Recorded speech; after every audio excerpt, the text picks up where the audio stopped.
And a good morning here to you on Wake Up Call with Dan Tortora, where sports truly meets that thing called life. I appreciate y'all for being here, hanging out with us on Wake Up Call with Dan Tortora. Once again, Wake Up Call here with you Monday through Friday from 9 a.m. to 11 a.m. Eastern Time. And of course, you can find us all around the country and the world on youtube.com/wakeupcalldt, facebook.com/wakeupcalldt, and on wakeupcalldt.podbean.com. So however you're connected with the show, we thank you so much for tuning in to Wake Up Call with Dan Tortora all around the country and the world. We have an awesome show set up here for you today. And of course, it is Monday, which means we're starting off your week. And we refuse to let you sit there and be all negative and I'm back to work and my team lost and I'm sad about it. Well, you're here on the show with us. And we're going to laugh. And we're going to talk about some things seriously. We're going to have some fun. Michigan played somebody of merit and they won. So we get to give them their flowers this morning. There's a lot of good stuff going on here on Wake Up Call with Dan Tortora, and we're happy that you're here. So if you're in your cubicle, sitting really low with your earbud in, and by the way, it's so much easier for you today than it was for me as a kid. Everything I had was on a wire. I had a giant Walkman. I had to put it like in my shorts. Then I had to run the cord up. Then I had to put it in my ear. And then if any teacher saw me, I had to pretend like I was the Secret Service. No, the Eagles landed. Yes, we're safe. So, I mean, you got it so much easier nowadays, folks. But if you're in your cubicle right now and you're hiding and you're listening, well, then I hope you're ready to tell your boss why you were giggling in the next couple minutes. But happy to be here with you. Welcome to the show. Wake Up Call inside of MonPausPopcorn.com is what's popping. Wake Up Call bringing you DT and Murphy. Brendan Murphy joining me on Mondays. We got a lot of stuff to get into. Major League Baseball. There's less than a week's worth of games left to decide who's in, who's out, who's watching the postseason with all of us, and who's playing in it. So very excited about what's coming up here. Some fun to be had in the postseason chase. Shout out to the Brewers as the only team that, as of these last few days here, they had clinched. It was done. It was settled. So shout out to the Brewers for being the first ones to punch their tickets. A lot of good stuff coming up. We're going to speak on college football week 4. And every year, there's that NFL week where games don't make sense. And baby girl Lisa, I think that was NFL Week 3. We still got 2 more games to play, but the Giants beat the Browns, who still can't score. The Cowboys continue to look bad. There's some weird and wacky things going on. Malik Willis is leading Green Bay and leading them on the road. A lot of things that maybe you weren't prepared to see happen, they happen in Week 3 of the NFL. We'll get to it. And then we'll get into sports card show and tell from GG Cards and Breaks, my sports card shop of choice, 639 Delmar Place in Syracuse, New York. So, a lot of good stuff. Very excited to start off of our week here on Wake Up Call. Murph is picture in picture. He is straight back from Philly. Murph goes to Philly more than Will Smith does. And we're happy to have you back, sir. How are you? We are feeling phenomenal right now. The Mets did not allow the Phillies to celebrate a division championship on their field. They could celebrate today or tomorrow for all I care, but it was not happening at Citi Field, and by God, they did it. Yeah, I mean, your series against the Phillies, obviously ever important to the playoff run for the Mets. The Diamondbacks, I said, hey, they got to go in this thing and they got to take all the games or most of the games with 10 games left to play. And the Diamondbacks took 3 of 4 from the Milwaukee Brewers, who I said was the only team that had clinched going into these past few days of play. Since last Thursday, the only team that had clinched at the time.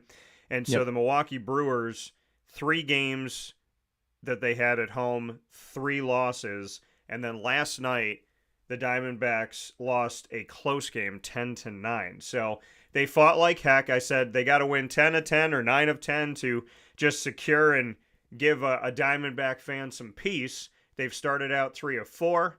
They will go tonight back to the West Coast. They're going to be home for the rest of their games. They're home in a 3-game series against the Giants, and then they're home in a 3-game series against the Padres, who they've been battling all season to try and get second place in the NL West division. So life is good. Life is exciting. And as I've said for many months, I want the Diamondbacks and the Mets to make it in the comfort of my own home. And they're both trying to do it. And my only ask is that they don't knock each other out. Well, luckily they don't have to worry about playing each other, so Yeah. that's a big help. But we could be doing you guys a favor by taking 2 out of 3 from Atlanta. Because if we take 2 out of 3 from Atlanta and you guys win 2 games, you're in and we're in. So then it would just be a matter of seeding. Like who gets to go play the Padres and who gets to go to Milwaukee. Yeah. And if you ask me, I would much rather go to Milwaukee right about now.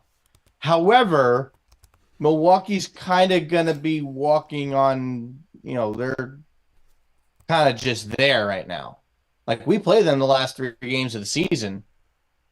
They're kind of just there, right? They're not catching the Phillies and the Dodgers to get a top seed. Yeah. So they're pretty much locked in to be the first division winner in the wild card round, or the only division winner in the wild card round.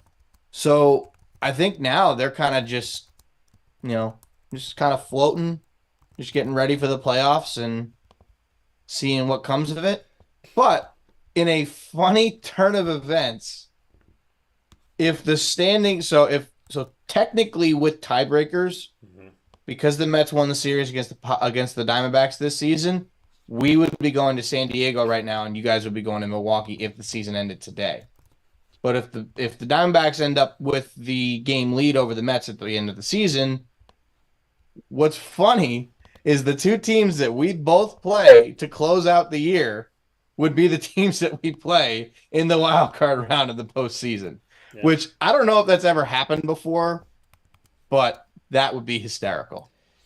Yeah, I mean, there's been a lot of poetry in motion of that to me in recent history of like the team that you have to beat to get in is a team that you may see when you get in, or the chance that you're going to go right into a series with them. And the question becomes like, is that good? Is it a good thing to go up against them? I mean, you think about, let's say hypothetically, the Diamondbacks are going to play the Brewers, and let's say the series that they just had with them is the last series of the season. So you're putting Zach Gallen out there, you're putting Merrill Kelly out there, you're putting Brandon Pfaadt out there. So you're seeing these guys, and then you got to play them in 2 days again. So now you're playing on this short stuff, and it's also the thing of like, yeah, you can watch things on film and you could see things that teams do and tendencies and pitchers and whatnot, and there's all this technology now to see where pitches are and where does he go when there's 2 strikeouts and this and that. But ultimately, I feel like the team that wins that series in the regular season isn't necessarily going to continue that on. I feel like the more games you play against a team, like I would be concerned if I'm looking at the Diamondbacks saying, okay, you just won 3 of 4. If they had to play the Brewers not today but tomorrow, let's say, so they finished on Sunday, they got to play them on Tuesday. I'm like, you just took 3 of 4 from them. Now you got to play the best of a 3-game series. I wouldn't want to do that. I wouldn't want to have that, but it could happen. It could happen for the Mets. It could happen for the It literally could happen for both of us. Right. Yeah. Because it's basically a sure thing that the Padres are going to have the top wild card spot. It's just a matter of who, assuming we take care of business in Atlanta. Yeah. And, this team is red hot right now. They notoriously don't play well in Atlanta. Yeah. But they only got to win 2. They don't have to sweep them. You win 2 out of 3. You got your horses going. The Braves are not the big bad Braves as they've been in the past couple of years. We get a chance to end their season on their home field. Boy, would it be nice to celebrate a playoff berth in Atlanta in front of their fans and stick it to them. Because God, I hate Atlanta Braves fans. But that would be really fun to celebrate a wild card berth on their field. Even if we have to do it in Milwaukee, that's okay. Because even if we lose, the worst case scenario is getting swept. Yeah. Worst case scenario is getting swept because then we are a game back going into Milwaukee, and you have to win those games, and you need Atlanta to lose. And I don't know who Atlanta plays to close out the year. That's the nightmare scenario. You can lose 2 out of 3 and still be 1 game up, and you'll be okay. And then you take 2 out of 3 from Milwaukee, and you're good. But if you take 2 out of 3, it's done. It's over. But we had this situation in 2022. We only needed to win 1 game in that series to control our own destiny, and they got swept. Yeah. So I am not by any means counting my chickens right now. However, it is very possible that the Diamondbacks would be basically, so they're at home to close the season, correct? Yeah, for the last 6. Okay, so assuming you guys play San Diego and we play the Brewers, we don't have to leave because we're already going to be in Milwaukee, so they could just stay there. Diamondbacks and Padres would have to travel back to San Diego for that series. Yeah. I don't know if that's, I mean, realistically, the Brewers get to stay home too. So I don't really know if it's an advantage for the Mets and Brewers having not have to travel, but at least for the Diamondbacks and the Padres, you're only traveling, it's only a 2-hour flight from Arizona to San Diego, I would think, from Phoenix to San Diego. But I'm looking for, this is going to be a very interesting final week of the regular season because Atlanta's not out of it, right? Like I said, we got a 2-game lead over the Braves right now. Both of us have a 2-game lead over the Braves right now. Anything can happen, right? Realistically, all 3 teams can get into the postseason, and all 3 teams can lose their way out of the postseason, right? The issue is if the Mets were to get swept, and now they are a game out, and let's just say the Diamondbacks win 2 out of 3 in San Francisco, or against San Francisco, we got to catch the Braves. We would need help from you guys if Atlanta sweeps us, but I'm not going to go there because I don't think it's going to happen. I'm not counting on a sweep because that's just not going to happen. I'd love to win the first 2, celebrate, and then who gives a crap what happens in game 3, right? If you win the first 2 games with Manaea and with Severino and with who's pitching? I think Peterson's pitching game 2 of that series. But you go out there and celebrate a division championship, a wild card berth after that, I'm in. Then who gives a crap what happens in game 3?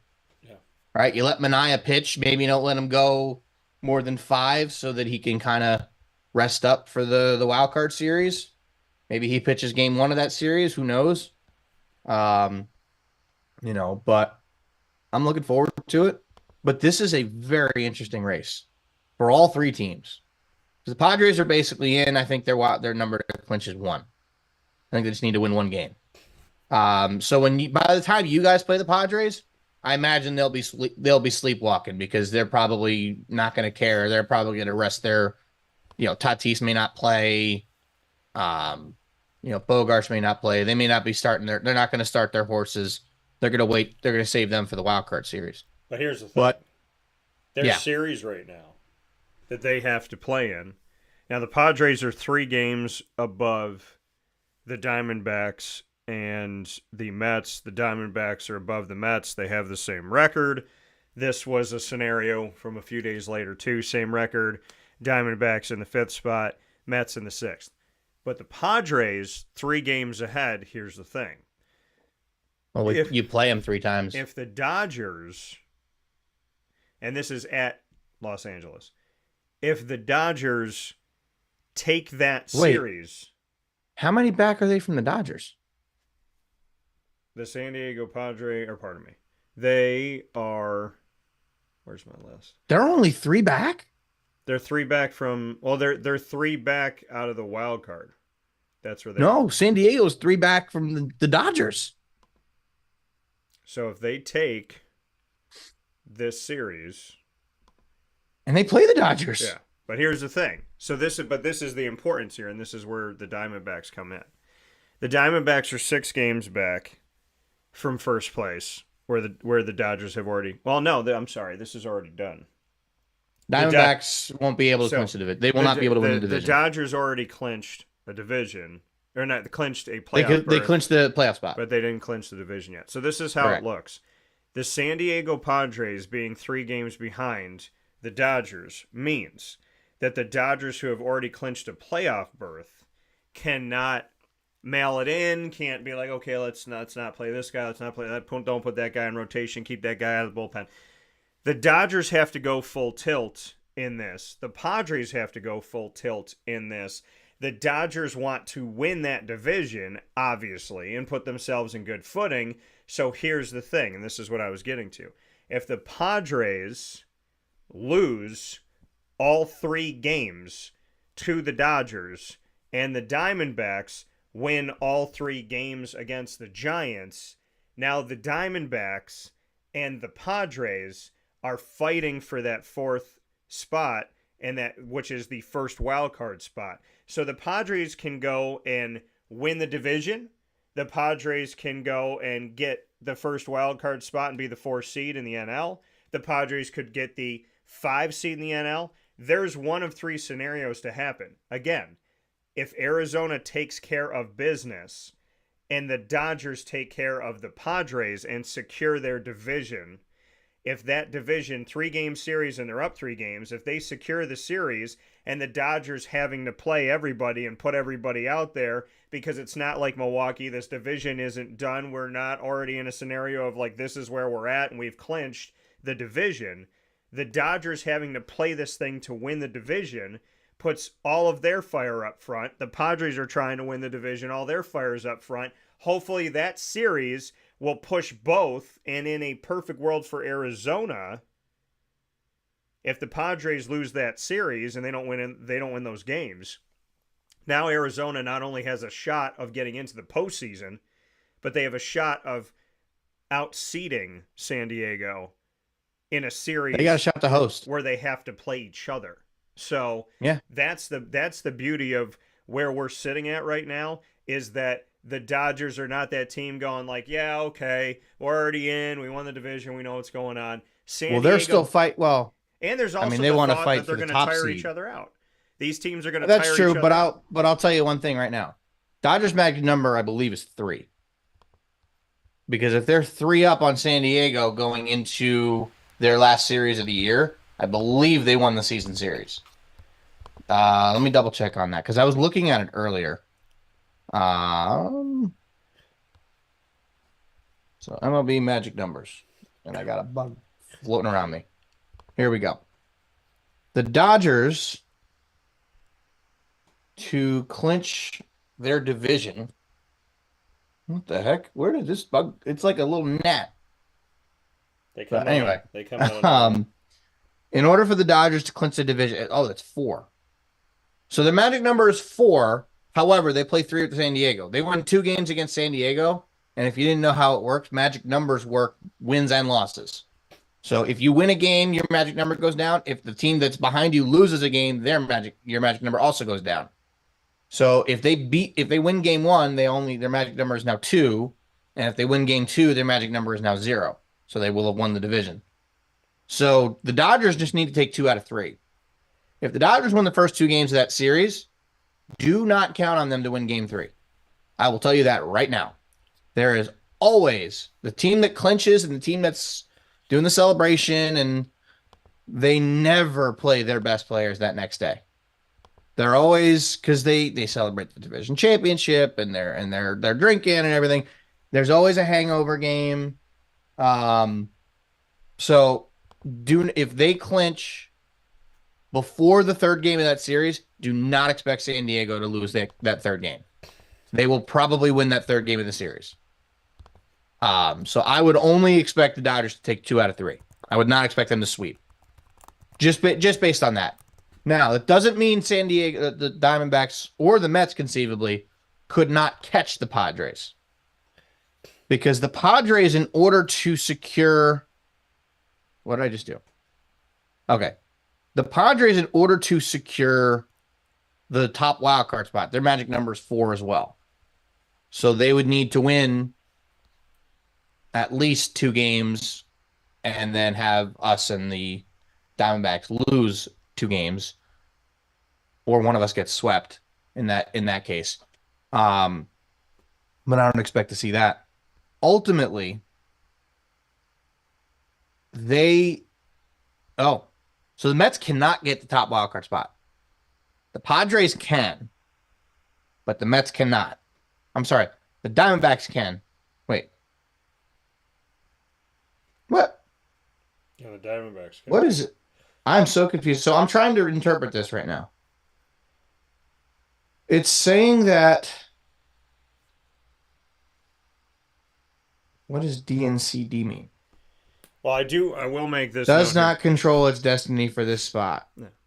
I will say that the Okay. Mets and the Diamondbacks, the Mets have the head-to-head series, which I think the Padres have the head-to-head series against us. Yeah, so the Mets have the head-to-head series over the Diamondbacks. Diamondbacks' record against them is 3-4, and Greg, to your point here, and that was the confusion on MLB's standings on their wild card. They have the Diamondbacks and the Mets tied, but the Diamondbacks above them. But the 3-4 record head-to-head for the teams puts the Mets ahead of the Diamondbacks, even though it's not like that on the website. And sometimes that happens with some of the other sites as well.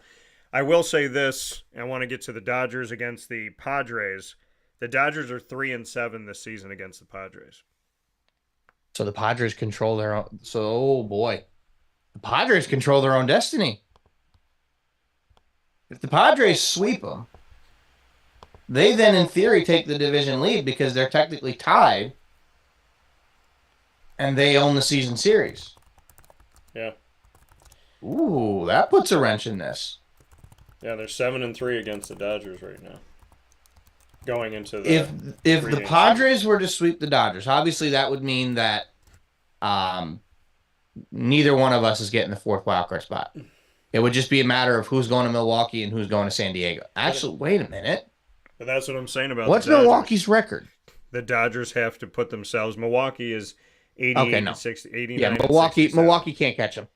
So, if in theory the Padres were to sweep the Dodgers, then take the de facto division lead, even though technically they would be tied, they come to Arizona. That is real sketchy for the Diamondbacks. Now, I think the Diamondbacks will have already clinched by then. That would be my guess. But that won't be a cakewalk series for you anymore. If the Padres lose 2 out of 3, they're pretty much locked into the top wildcard spot, and they're just going to sleepwalk through the series against you guys. But if they sweep the Dodgers, which, as we've seen from them, is not impossible this year, that throws a wrench in this whole debate, because then we are both locked out of the top wildcard spot. It will either be the Padres or the Dodgers in the top wildcard spot. Yeah. So I mean, the Padres, again, the biggest thing here is they control their destiny. The Dodgers control their destiny. They're playing in a 3-game series in Los Angeles. If Los Angeles takes care of business, it helps the Diamondbacks. If San Diego takes care of business, then no matter what, the Diamondbacks have to win the games in front of them. But Correct. San Diego, they can't afford to lose to San Francisco a single game. But San Diego, they can afford to lose one. They can't afford to lose more than one. No. To me, it's don't lose any. You can't, but you can't expect to win every single game the rest of the season. You got 6 games. You don't want. You got 6 games to play. You want to be in control of your own destiny. Oh, 100%. You put yourself in a position. You just got to think 2 out of 3. 2 out of 3, you're not getting hurt because you're still 2 up on Atlanta. Do they hold the tiebreaker with the Braves, or do the Braves hold the tiebreaker? What's their season series with Atlanta? So I'm going to give the full breakdown. I'm going to give the entire breakdown, so we'll get to the Diamondbacks, but this is how it works.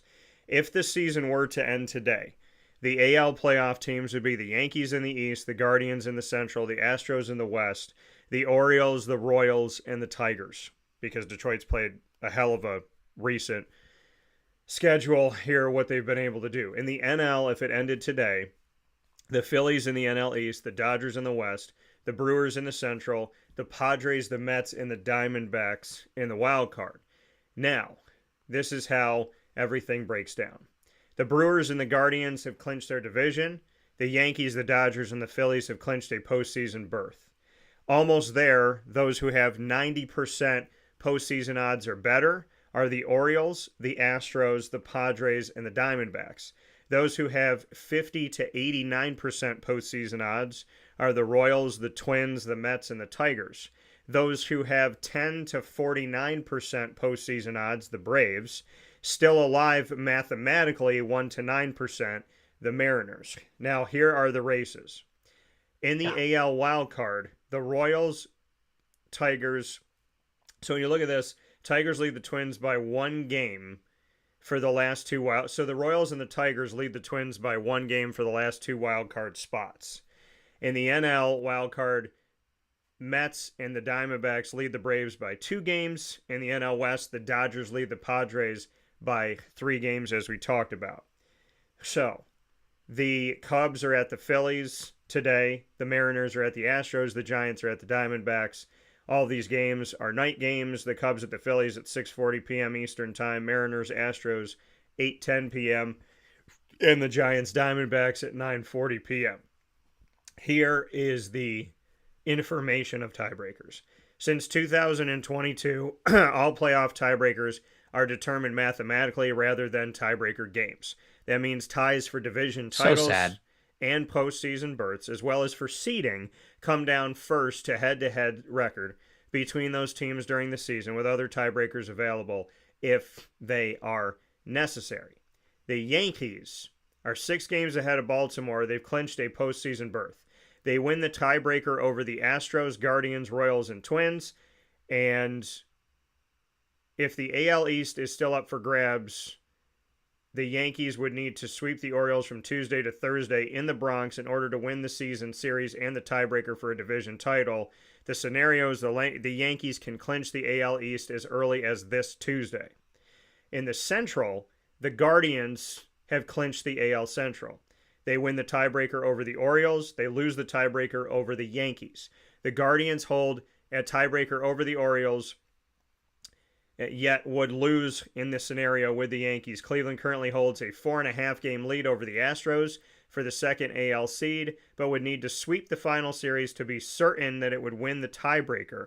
If the Guardians win 2 of 3, the tiebreaker would be based on intra-division record.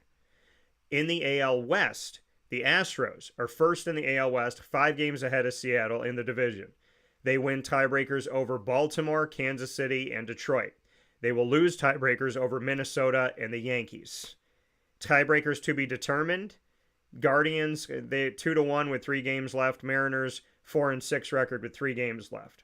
The Astros have a 5-game lead over the Mariners, but they need to sweep Seattle in the team's final series from September 23rd to 25th to win the tiebreaker in the event the clubs close out the regular season with the same record. The Astros can clinch the AL West with a win over the Mariners today. In the AL wildcard, the Orioles are second in the AL East, 6 games behind the Yankees. Their tiebreaker is 1 over the Royals, lost against the Astros and the Guardians. They have a 6-4 record against the Yankees. They have a 3-0 record against the Twins. If the Orioles take one of the final 3 games against the Yankees and the 2 teams end the season with the same record, Baltimore would have the advantage over New York. So as much as they physically can't, though. Well, they're 6 back. This is Major League Baseball stating this. If the Orioles take one of the final 3 games against the Yankees and the 2 teams end with the same record, Baltimore holds the tiebreaker advantage over the Yankees. If the Orioles were to get swept in the final series against the Twins and end the season with the same record as Minnesota, the tiebreaker would be based on intra-division record. The Orioles can clinch a postseason berth Tuesday. The Royals are a game ahead of Minnesota for the wild card. They have tiebreakers over Detroit. They lose tiebreakers over Houston, Baltimore, Minnesota, and the Yankees.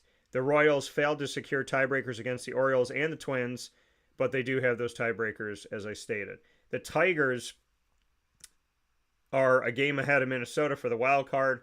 They win a tiebreaker over the Mariners. They lose over the Royals and the Twins. And then the Twins are a game behind Kansas City and Detroit in the wild card. Their tiebreakers are won over Houston, Kansas City, Detroit, and Seattle. Their tiebreakers are lost against the Yankees, and they're 0-3 against the Orioles. So they have an important tiebreaker advantage over the Royals and Tigers, which could put them in play. Speaking of Minnesota, the Mariners, who people probably thought were out of it months ago, they are second in the AL West. They're 5 games behind Houston for the division, 2 games behind Kansas City and Detroit for the wild card. They don't have any tiebreakers that they would win. Their one that's to be determined is the Astros. There's 3 remaining. They're 6-4 against them currently right now against Houston, so we'll see where that stacks up. They lose their tiebreaker against Baltimore, Kansas City, the Tigers, and the Twins, and that's the American League. So before I get to the National League, that's how it all breaks down in the American League. There are teams that are mathematically still in it. There are teams that are in positioning to move into certain spots that people don't think. And as much as Baltimore is in the place that they're in right now, Baltimore is not dead in the water to what they could be. Now, they played 156 games, so they have 6 games to go, and the Yankees have a 6-game lead, but the Yankees have not clinched that division yet. So it's not over. Any thoughts on the American League and all of these scenarios before we jump into the National League? Well, the Yankees just need to win one game. I mean, they win one game, they win the division. Right. I mean, it's as simple as that. Do they have the best record in the AL? Yeah. Yeah, I mean, I was looking at it on CBS, and CBS said that their magic number was 3. And I'm thinking to myself, I'm like, wait a minute. They're 6 games up with 6 to play. How on earth is their magic number 3? Their magic number is 1. They're probably talking, they might be talking about their seeding over Cleveland and Houston. You know what? That's a good point. That's a good point. I didn't think of that. But regardless, their magic number to clinch the division is 1. They'll win the AL East. I know they still have to play the Orioles the next couple of days, but all they got to do is win one game there. They usually play the Orioles pretty well, and it's at home, so you don't expect them to lose. You got, let's look at the wild card. So you've got in the AL, Detroit and Kansas City locked into playoff spots at the moment. That is interesting. Tigers, one of the hottest teams in baseball over the course of the last 2 months. Kansas City was playing really well, but now they've lost 7 in a row and are hanging on by a thread in the wild card race. So Minnesota, Seattle, Boston, right? Like, you look at Boston's basically out of it. So are the Rays. It's basically the Mariners, the Twins, and then the 3 wild card teams. It's Baltimore, it's Detroit, and it's Kansas City. Baltimore's 4 up on the Tigers and the Royals. They don't have to do much in order to clinch, even though they are 3-7 in their last 10, which is yikes for them. Yeah. Then you've got Detroit and Kansas City. Detroit is not a team you were expecting to make any sort of run this year.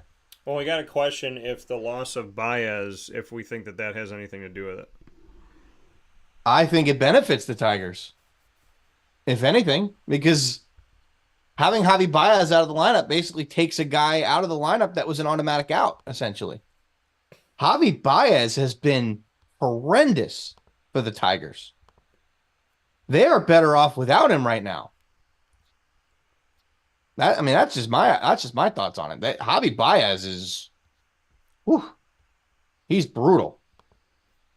And I hate to say it because he was a Met and I liked seeing him there on the Mets, but yeah,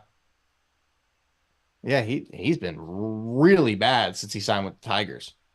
So, I don't think the Tigers losing him has anything. I think if anything, it's been more beneficial to them. Yeah. Not having him in the lineup every day.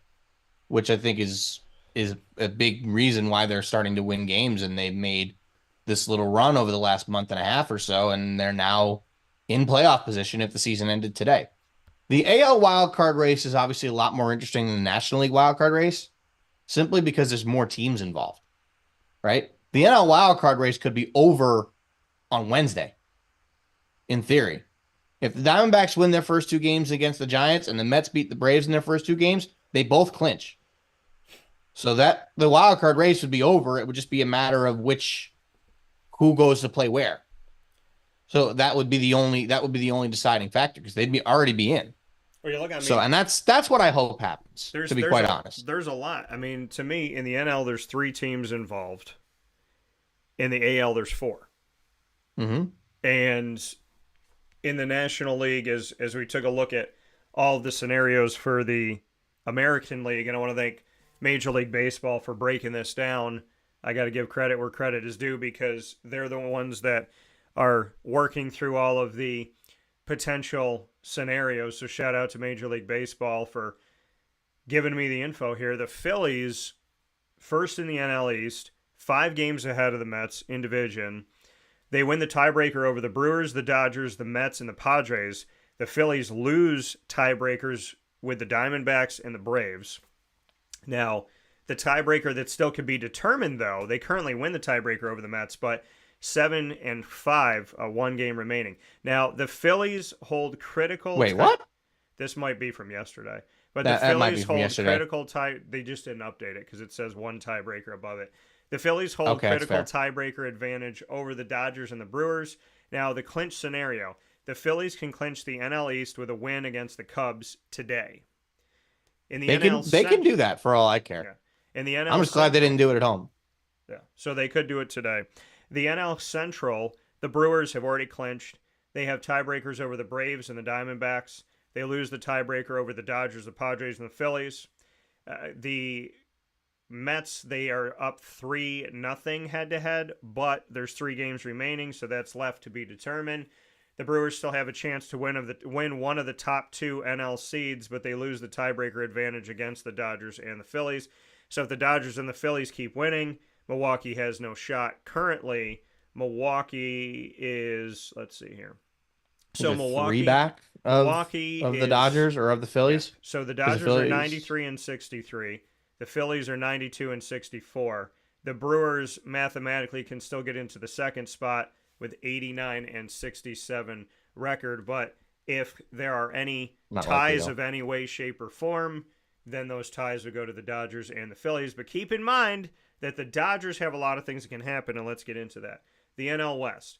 The Dodgers are first in the NL West. They're 3 games ahead of San Diego. They have clinched a postseason spot.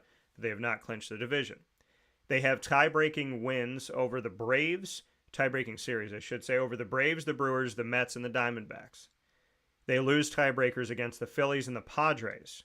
As I stated before, they have a 3-7 record against the Padres. If they beat the Padres in this 3-game series, they still have a losing record against the Padres at 6-7. Now the Dodgers, but it wouldn't matter though because they win the division. They would win the division.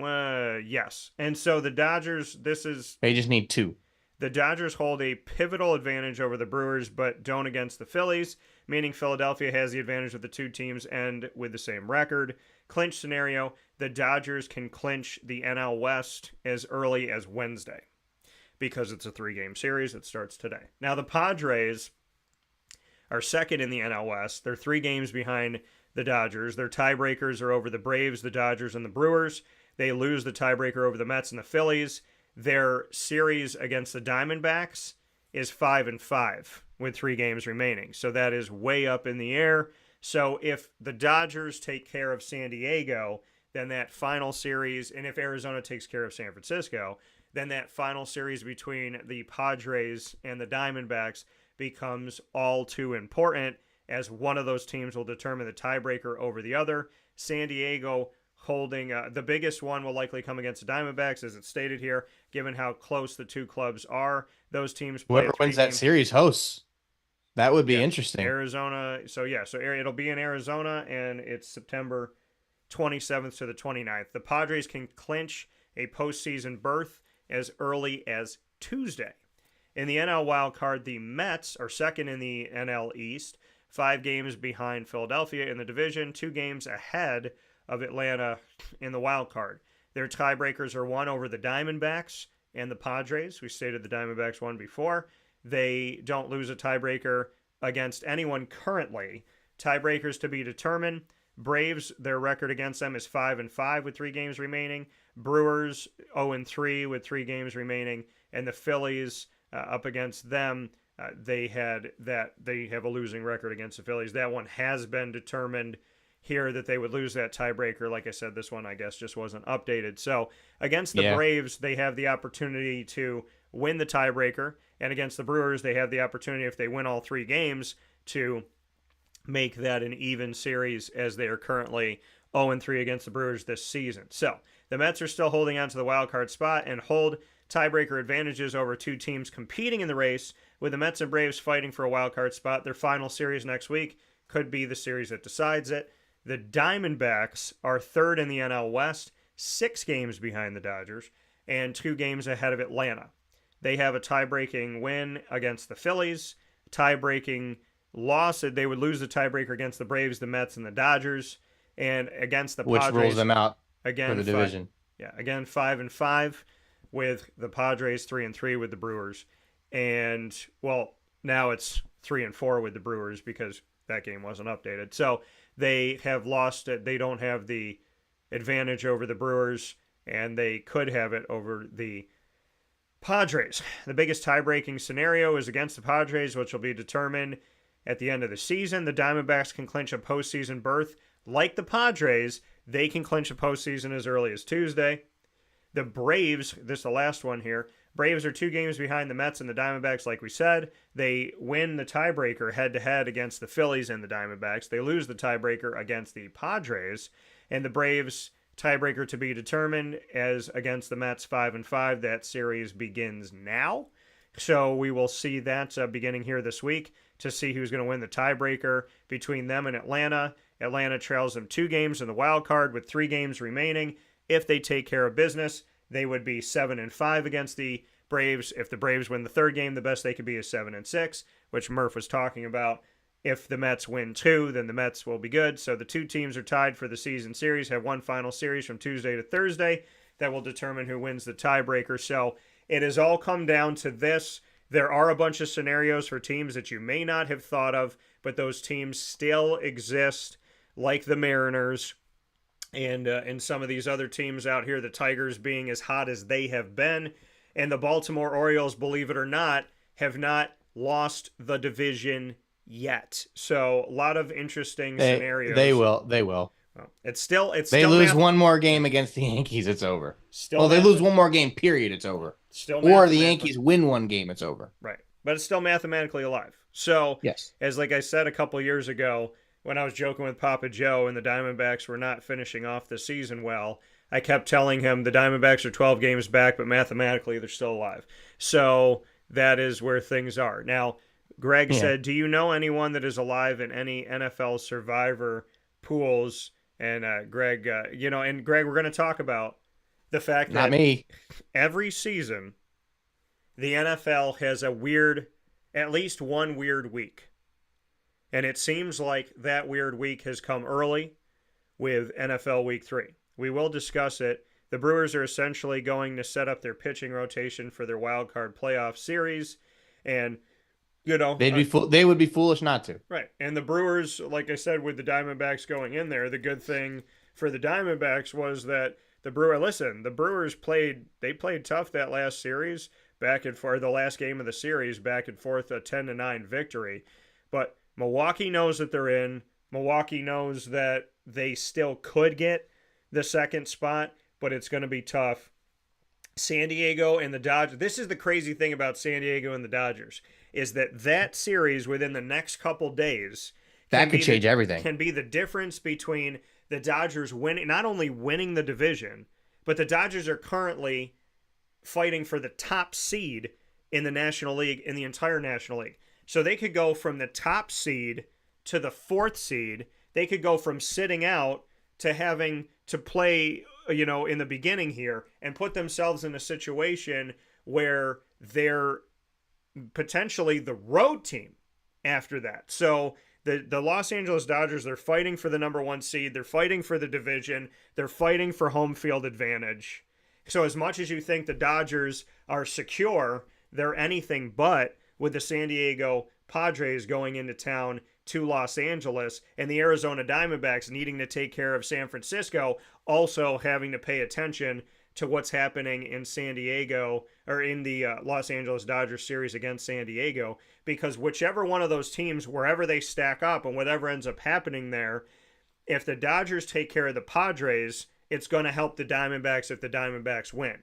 If the Padres take care of the Dodgers, it doesn't necessarily put in much help to the Diamondbacks. The best thing for the Diamondbacks is to win and take care of their own destiny. But if the Dodgers are able to push and get victories tonight and tomorrow against, or in the first couple games against the Padres, then the Diamondbacks have an opportunity to make that final series against the San Diego Padres mean all the more and could get back to the spot that they had for a long time, which was the 4th seed in the National League. Oh yeah, that would be very, very interesting to see that.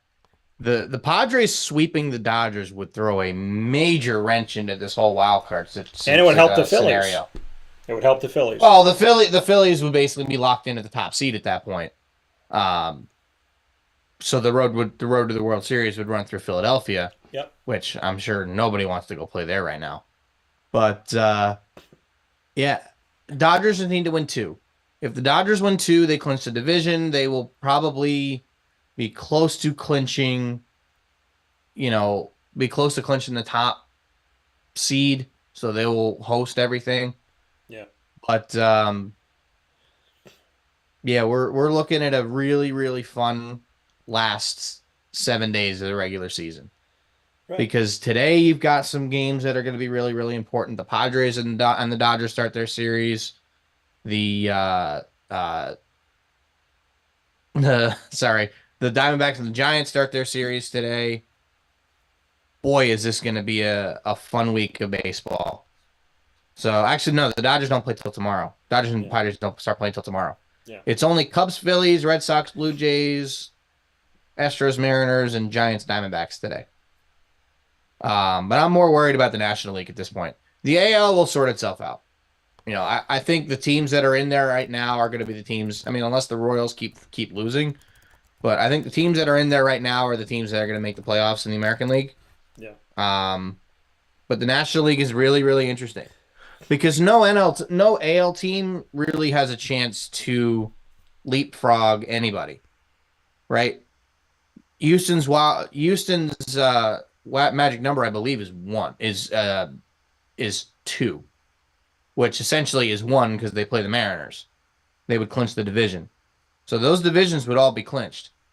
The Central, the Yankees will clinch the AL East, and Houston would have the West. So no division winners would really change.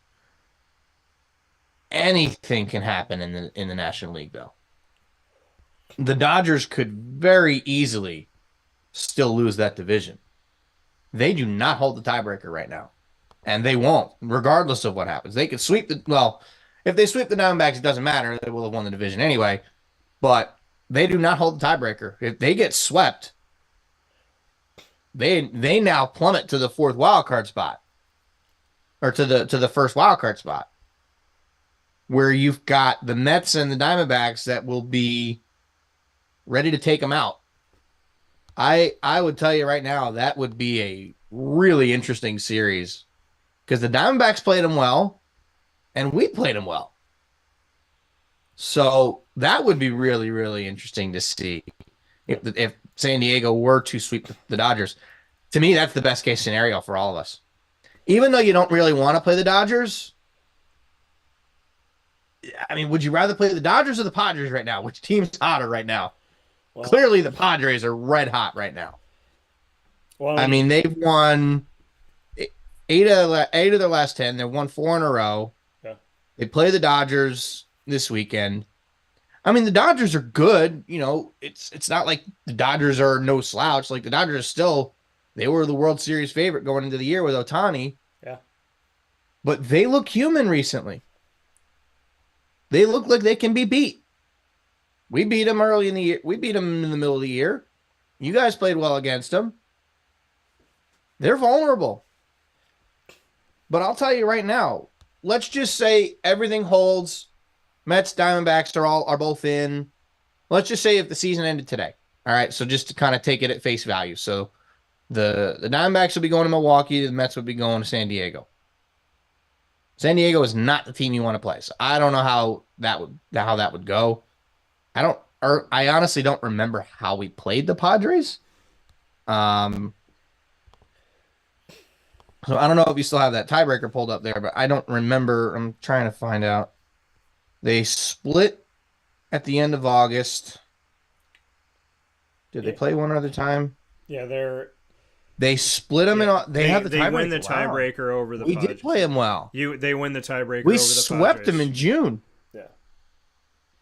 I don't remember that. The Mets are so they swept. Yeah. So we did play the Padres well this year. The Mets are in control of their tiebreaker over Atlanta and Milwaukee because those are the last two series that they have. So they have the opportunity to tie the Brewers, where they're currently 0-3. They have the opportunity to take it. Well, that one doesn't matter because one's irrelevant because it has no playoff implications. It's still here for the tiebreaker. So and they have the opportunity. Okay, yeah. Well, they have it written in there. But that one's irrelevant though because it has no implication in terms of the playoff. Well, it's relevant. It makes no difference though because it doesn't matter. It doesn't matter in terms of reseeding. Well, no, I mean if they have to win 2 against the Braves. If they win 2 against the Braves, they're in. Then they put themselves in a position where they'll win that no matter what. And then depending on what Milwaukee does, Milwaukee's already got their division, but it still won't matter though. That series can still somehow. That series could determine. Well, that series will determine seeding. Yeah.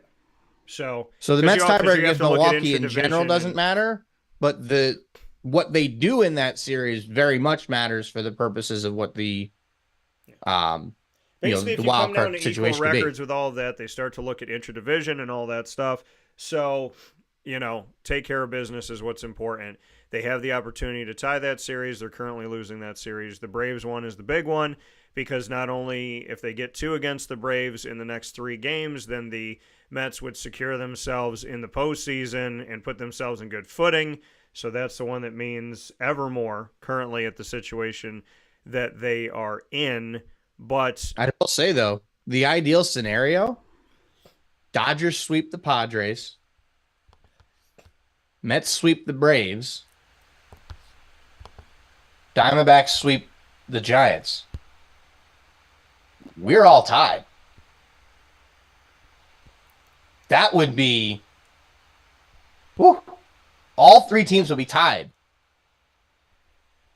And y'all would be coming to New York if the season ended on Thursday. But then it depends on what happens over the weekend. So in the ideal scenario where Mets sweep Braves, Dodgers sweep Padres, and Giants sweep Diamondbacks sweep Giants, we're all tied. Realistically.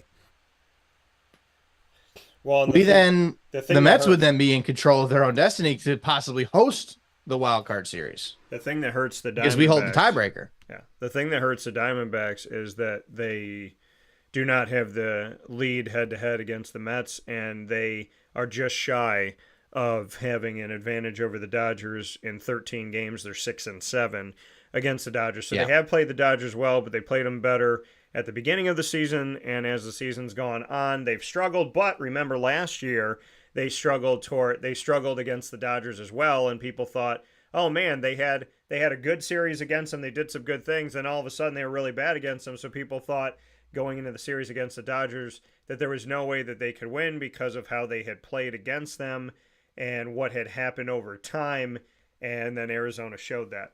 If it happened today, here's the unique scenario. In the American League, the Yankees would be number 1, and they would play host to the winner of the wild card round, Orioles 4, Kansas City 5. So they could end up playing a divisional matchup in another series against Baltimore. So that's 2 teams that will see each other in close proximity again. The Guardians would be the 2 seed, automatically going into the next round. Their wild card would be against a team you don't want to play in the Houston Astros, who are the 3 seed, and a hot Detroit Tigers team that is the 6 seed.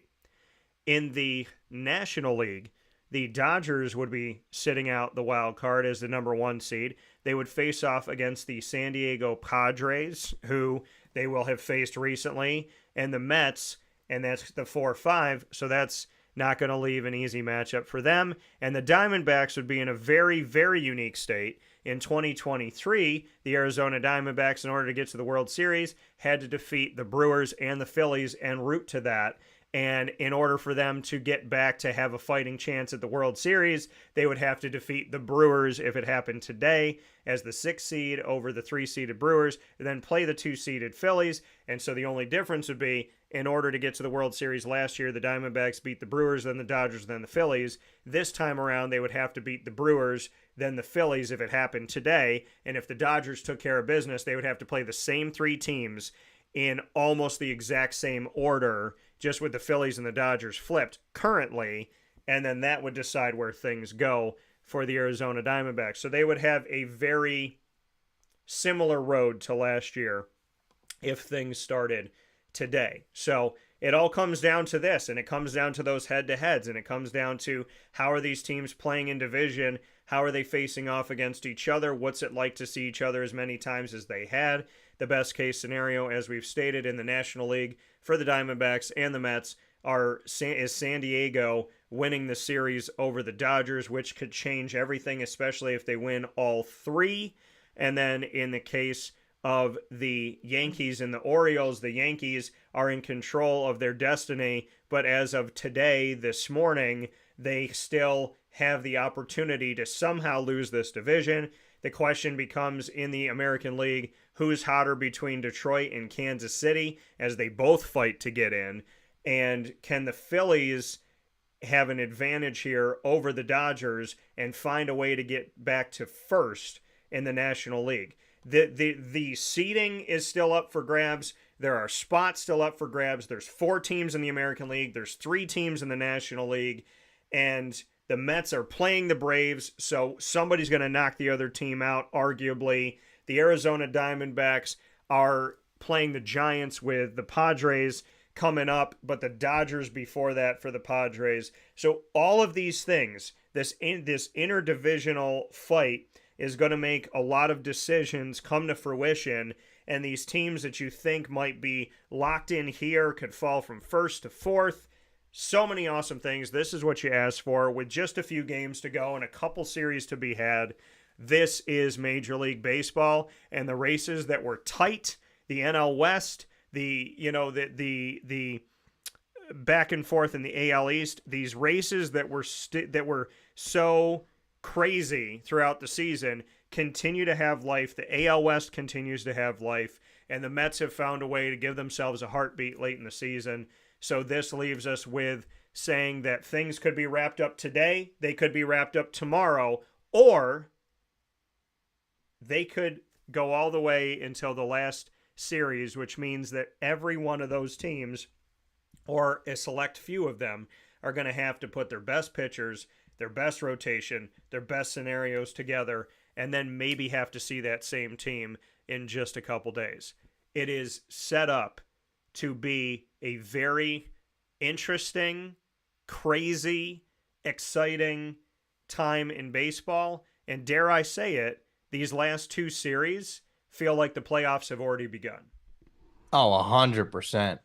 This is good. This is going to be a fun week of baseball, regardless of the outcome, right? Because as we sit here, obviously the Mets and Diamondbacks are still in postseason position, but we still need to, it's not like it's going to be a cakewalk. No. Right? You guys still got to play the Padres. We still got to play the Braves. I'm not all that concerned about the Brewers because they're pretty much going to sleepwalk through that series to have their guys lined up for the wild card round. But that is going to be real interesting. Yeah. Really, really interesting. I just want to knock the Braves out, and then after that, I don't care. Right? I do not want I want to stomp on their throats and twist my foot That is what I want the Mets to do to the Atlanta Braves to Tuesday and Wednesday. Yeah. So then Thursday, who cares? You celebrate Wednesday night, take 2 out of 3, you're good. Then you go to Milwaukee. Maybe you win 3 games in Milwaukee and you see what happens.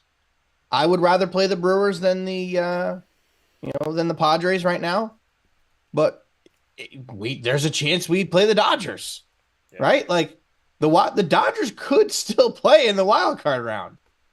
They could still be the 5 seed, literally.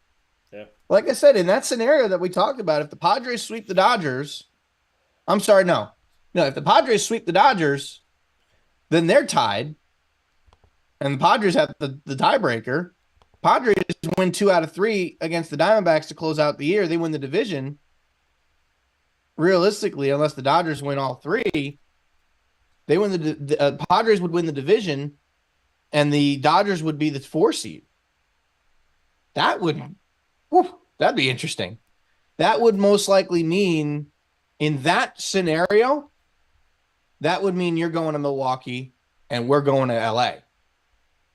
That would be probably the most weird one, I guess, would be the words I would want to say. However, there's still a chance the Mets could host the wild card series. And there's also still a chance the Diamondbacks can host it as well. Mm-hmm. So anything could happen. Literally. We could have 2 games in New York, or we could have a 3-game series in New York. We could have a 3-game series in San Diego. We could have a 3-game series in LA. We could have a 3-game series in Arizona. Yeah. There are 4 teams that could host that wild card game, or that wild card round. Anything could happen coming down the stretch. Obviously, in my best case scenario, I want to host those wild card games because I want to be there screaming my head off and beating whoever we're playing. That being said, we would then need the Dodgers to sweep the Padres. If the Dodgers sweep the Padres, then the Padres fall back down to us. We both sweep. Now all 3 teams are tied. Only downside to that is the Diamondbacks would then be the 6th seed and go to Milwaukee. But I think you'd rather play Milwaukee. I don't think you want to play us or the Padres right now. So if I'm a Diamondbacks, if I'm you, I'm sitting there as a Diamondbacks fan, I'm thinking, man, I almost would rather go to Milwaukee. I either want to host or I want to go to Milwaukee. If hosting is out of the question, I would rather be the 6th seed and go to Milwaukee if I was you. Because that is a better matchup. Your pitching matches up well with them. You got I would argue, a better lineup than they have. So that's the team you would want to play, in my eyes, is the Milwaukee Brewers. Unless you're hosting. If you host, it doesn't matter. But if we host, then we're going to end up being stuck playing the Padres again. And I don't want that. So, in a way, I want to take 2 out of 3 from Atlanta, and then I want to lose. Because I just want to be the 6th seed. So, I don't know. This is going to be a really fun last week of the season. I mean, but it feels like the playoffs already. It really does. It feels like pre-October. Yeah, and what it comes down to is, again, for the benefit of the Diamondbacks and the Mets, the Dodgers have to win that series. If they get 2 or they get 3, we look at this now. Like, let's 3 is say, ideal. Let's say. So let's. But I don't think it's going to happen. I'm going to paint a bunch of pictures here. So let's say the Dodgers take 2 of 3. If the Dodgers take 2 of 3 in this, then that would give them a 95-64 record. It would give the Padres a 91-68 record. And that would mean that there's still life for there would still be life for Arizona in that series. Now, let's say mathematically, let's say the Mets take 2 out of 3 from the Braves. So that gives them 89-70. and the Diamondbacks take 2 out of 3 from the Giants, so that's 89 and 70 as well. So that puts, and then let's say San Diego loses their series. So now San Diego's 91 and 68, and the Diamondbacks are 89 and 70. The Mets are 89 and 70. So the Diamondbacks are still in 6th place. The Padres stay in 4. The Mets are in 5. The Diamondbacks are in 6. Now, the Diamondbacks would have to hope that they win all 3 games against the San Diego Padres. Let's say, for argument's sake, they do. That gives them 92. They would have to hope that the Mets struggle against the Brewers so that they could at least jump to 5. They could jump to 4. So, basically, in order to if the Mets lose one game in that scenario, the Diamondbacks host the Mets, I think. Yeah. In order to keep the 4, 5, and 6, in this scenario, if the Diamondbacks got to 92 and the Mets, let's just say, got to 91, then that would put the Mets at 91, and then we would be the 5 seed because we have the tiebreaker over San Diego. They would be the 5. So then San Diego would go to Milwaukee, and we would come to you. San Diego would have, but see, the thing with San Diego is if they're 91 and 68 coming into it, the Diamondbacks get to 92. San Diego would have to lose their next series in order for the Diamondbacks to jump up. Because if there isn't a next series. No, there is. If they're 91 and 68 after this series against the Dodgers, they got one more series. Yeah, with the Diamondbacks. Oh, right. So if they win that, so if the Diamondbacks if the Diamondbacks were to, so let's just say everything in that scenario happens. If they sweep, Dodgers take 2 out of 3, and then the Diamondbacks sweep the Padres. Yeah. It would be Diamondbacks, and assuming the Mets lose one game to the Brewers, which is not outrageous. Right. It would be Diamondbacks 4, Mets 5, and San Diego 6. If the Mets were to sweep the Brewers in that scenario, it would be Mets 4, Diamondbacks 5, and then Padres 6. Either one of those scenarios, there is still a chance that we play each other in the first round of the playoffs. And I will say this: if it is in New York, I would love for you to come to the game. I know Mets fans aren't the most pleasant, but I'd do my best to take care of you regardless of what happens. Well, and that, and I appreciate that. Looking at this, and I would like to go because I've been by Citi Field a bunch of times. I'm actually going to be in New York City, God willing. I know at least one time, but potentially a bunch of times in October, so we shall see. So if the Diamondbacks go 92, I'm going to put this all together now. If the Diamondbacks go 92 and 70, and then the Mets go 91 and 71, and the Padres go 91 and 71, that would take the Padres from potentially starting off their series against the Dodgers and getting to one of the top 3 seeds, from falling out of grace from the 1 or 2 seed to falling all the way down to the 6th seed, because the Mets have the tiebreaker, which would put the Mets 5th, and it would put the Diamondbacks 4th. If that were to happen, so if the Padres lose to the Dodgers and then they struggle against the Diamondbacks head-to-head, if they lose, so if the Diamondbacks are going to have to put in some work here. They're going to have to win 5 of 6. But if the Diamondbacks win 5 of 6, then the Diamondbacks could go to 4. And then, depending on what the Mets do, if they go 91 and 71, then they'll be 5th. They'll have the tiebreaker over the Padres of 6th. But then if the Mets do a little bit better and the Diamondbacks take care of business, the Mets have the tiebreaker over the Diamondbacks. So we could end up in a world like Murph was talking about, where San Diego goes from potentially winning the NL West to being the 4th seed to being the 6th seed, and falling all the way down to the last part of the wild card, having to play the Brewers. And depending on what the Diamondbacks and the Mets do, if the Diamondbacks take care of business for the most part and the Mets take care of business for the most part on their end, then it'll be a decision. It'll be a series between the Mets and the Diamondbacks, but it will be a deciding factor of within a game or so of if the Mets are hosting or the Diamondbacks are hosting. Yeah. That would be probably the most fun scenario, because then we would get to play each other. Yeah. But that would also be the most disappointing scenario for the same reason, because we'd get to play each other. Yeah. I would rather us play in the NLCS to determine who goes to the World Series. Well, and the later that it goes, by the way, I may already see. This is how I look at it. This is how my brain works at this. If the Mets and the Diamondbacks are going to play each other in the postseason, I would prefer it to be later, because the later it is, I will already be in New York City for other events.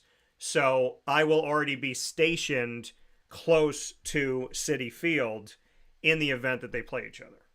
My plan is to go to at least one game in every series if they have it. Right? So I went to 2 games in the wild card series last time. They won one, lost one, so I didn't get to see them advance. But as of now, I'm going to assume right now I probably won't get to see them in a home playoff game until a division series round matchup against either the Dodgers or the Phillies. It really depends. So I don't know what I'm expecting to see. The best case scenario for me would be the scenario we just laid out, because I think personally the Diamondbacks would be a better matchup for the Mets than the Padres.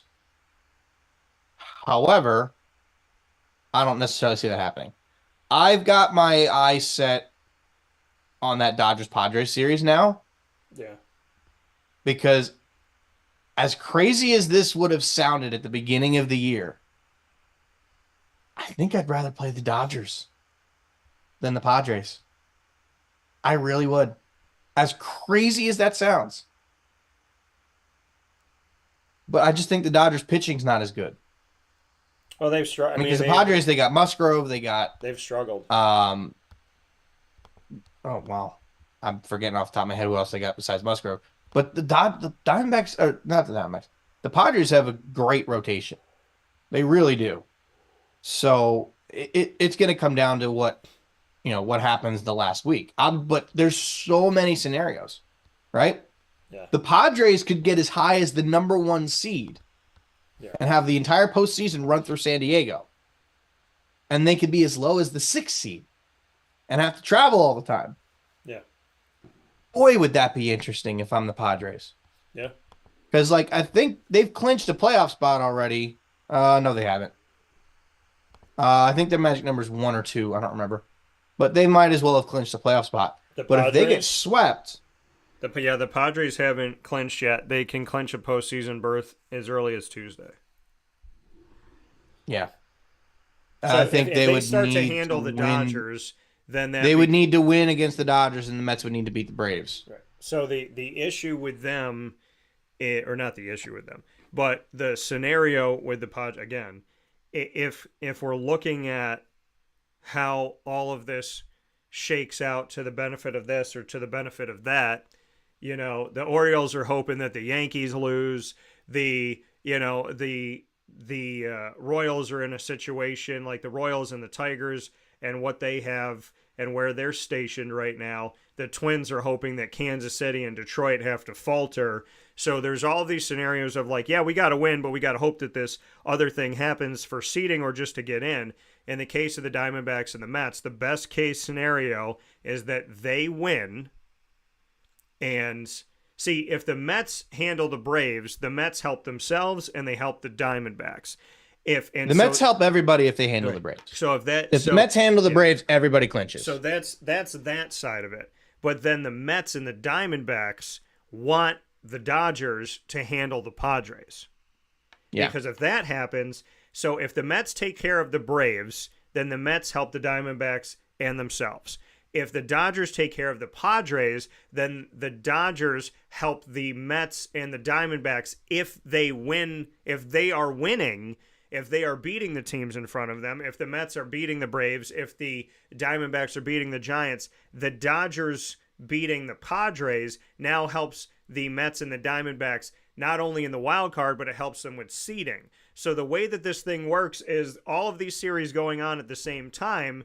The excitement of this is if you handle your business and you win your games and the Dodgers defeat the Padres 2 out of 3 or 3 out of 3, then all of a sudden the Mets and the Diamondbacks, who are, if they're winning, are now putting themselves in a place to say, we're not trying to get in. Now we are in, but now we're in a place where, are we going to play each other? Now I can get to 4, I can get to 5. I have the opportunity to have some wiggle room here, which is huge. So, the first few days of this week are going to be massive, not only for the games that you play, but for the Mets and the Diamondbacks to say, okay, let's lock in. We got to win our stuff, and then let's turn around and see what's happening in Los Angeles. By Wednesday night, we should have a pretty good by Thursday morning, we should have a pretty good gauge of where things are going to go. Because if by Thursday morning, the Mets have taken 2 from the Braves, that would mean they clinched. That scenario, I think the Diamondbacks only need to win 1. Do they hold the tiebreaker against Atlanta? The Diamondbacks tiebreakers are against the Phillies. They lose the tiebreaker against the Dodgers, Braves, and Mets. They can win the tiebreaker. Okay, so they would need to win 2. Yeah. So the only one they can win the tiebreaker over is the Padres. Okay. So by Thursday morning, if the Mets have won 2, they clinch. If the Diamondbacks have won 2, they clinch. If they've won 1, their magic number is 1. And what Dodgers lose. Yeah. No. Screw that. Dodgers win the first 2. They clinch the division. Then we have a scenario where the Mets and Diamondbacks, let's just say they win the first 2. They both win the first 2 games of the series. The Mets and Diamondbacks are both 1 game back of the Padres. We're right there. Yeah. Let's assume the Diamondbacks win, or the Padres win Game 3. Let's assume the Diamondbacks complete the sweep, and let's assume the Mets lose the 3rd game of the series. So you would have San Diego and the Diamondbacks. The Diamondbacks would be 1 game back of the Padres.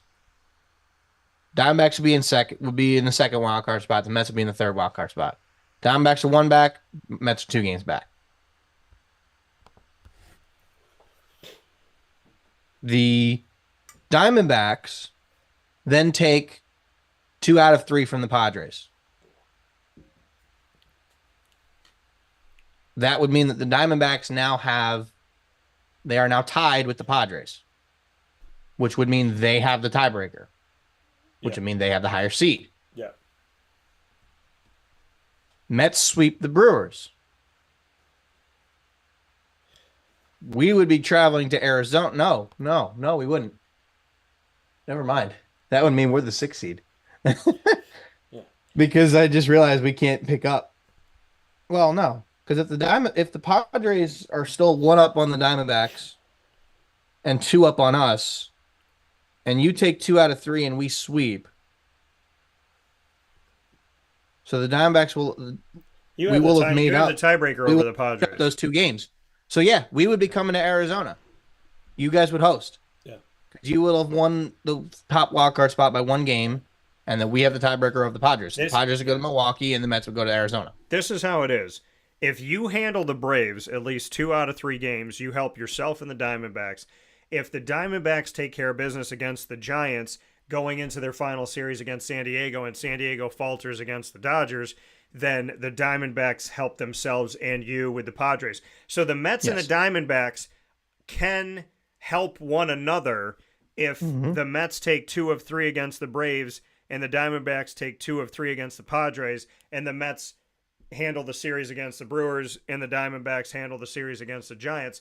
Essentially, within these next 6 games, these 2 teams that are fighting for playoff spots can end up getting each other in and then determining the seeding. And then the irony of all of this is that by winning and helping themselves and winning and helping each other, they could very well end up playing each other, and then they'll be determining who plays where. So these two teams Mm-hmm. are going to be helping each other, and depending on how much they help each other, while they also have to win, they could be determining, okay, we're going to play each other. We've set each other up to be the 4 and the 5, but then But it's who which gets to city host? are you playing in? So it's just Mm-hmm. ironic that the Mets and the Diamondbacks are unlikely friends for the next 6 games, and then Yeah, they can end up, and then they're going to end up having to be foes in the postseason, arguably. yeah, 100%. But none of this matters if the Dodgers don't sweep the Padres. No, if the Padres, If the Dodgers find a way don't to get sweep it the done. Padres, the Mets have no chance to host. If the Padres Well, go that's into not. Los Well, Angeles, yes, no, and that they would be win- true. Yeah, If the Dodgers do not sweep the Padres, the Mets cannot host the first round of the playoffs. well, and that's the And thing. I mean, then the Mets would have to sweep the Braves. the Phillies, this is the crazy thing about this whole scenario, is that the Phillies are in a place where it's like, okay, the Dodgers currently are above us. But if the Phillies, and keep in mind, the Phillies, this is how the Phillies series, this is how they end the season. They end the season against Chicago, who's not going to the postseason, and that's at home, 3 games. And the Washington Nationals, who are not going to the postseason, and that's on the road for 3 games. So the Phillies are in a position right now where they're looking at this saying, you know what, San Diego, help us out, take a couple games here, because if you put us in a nice scenario, the Dodgers are 93 and 63, the Phillies are 92 and 64.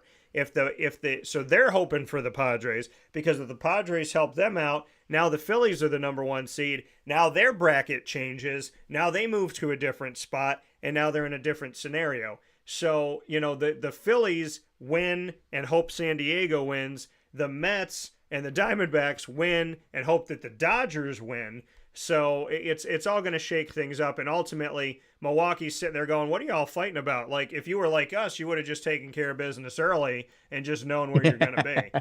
So The Brewers are just going to show up and just be like, we'll walk through the last 2 weeks of the regular season and then we'll just dominate the playoffs. But the problem is, I think for them, they almost clinched too soon because they're not hot anymore.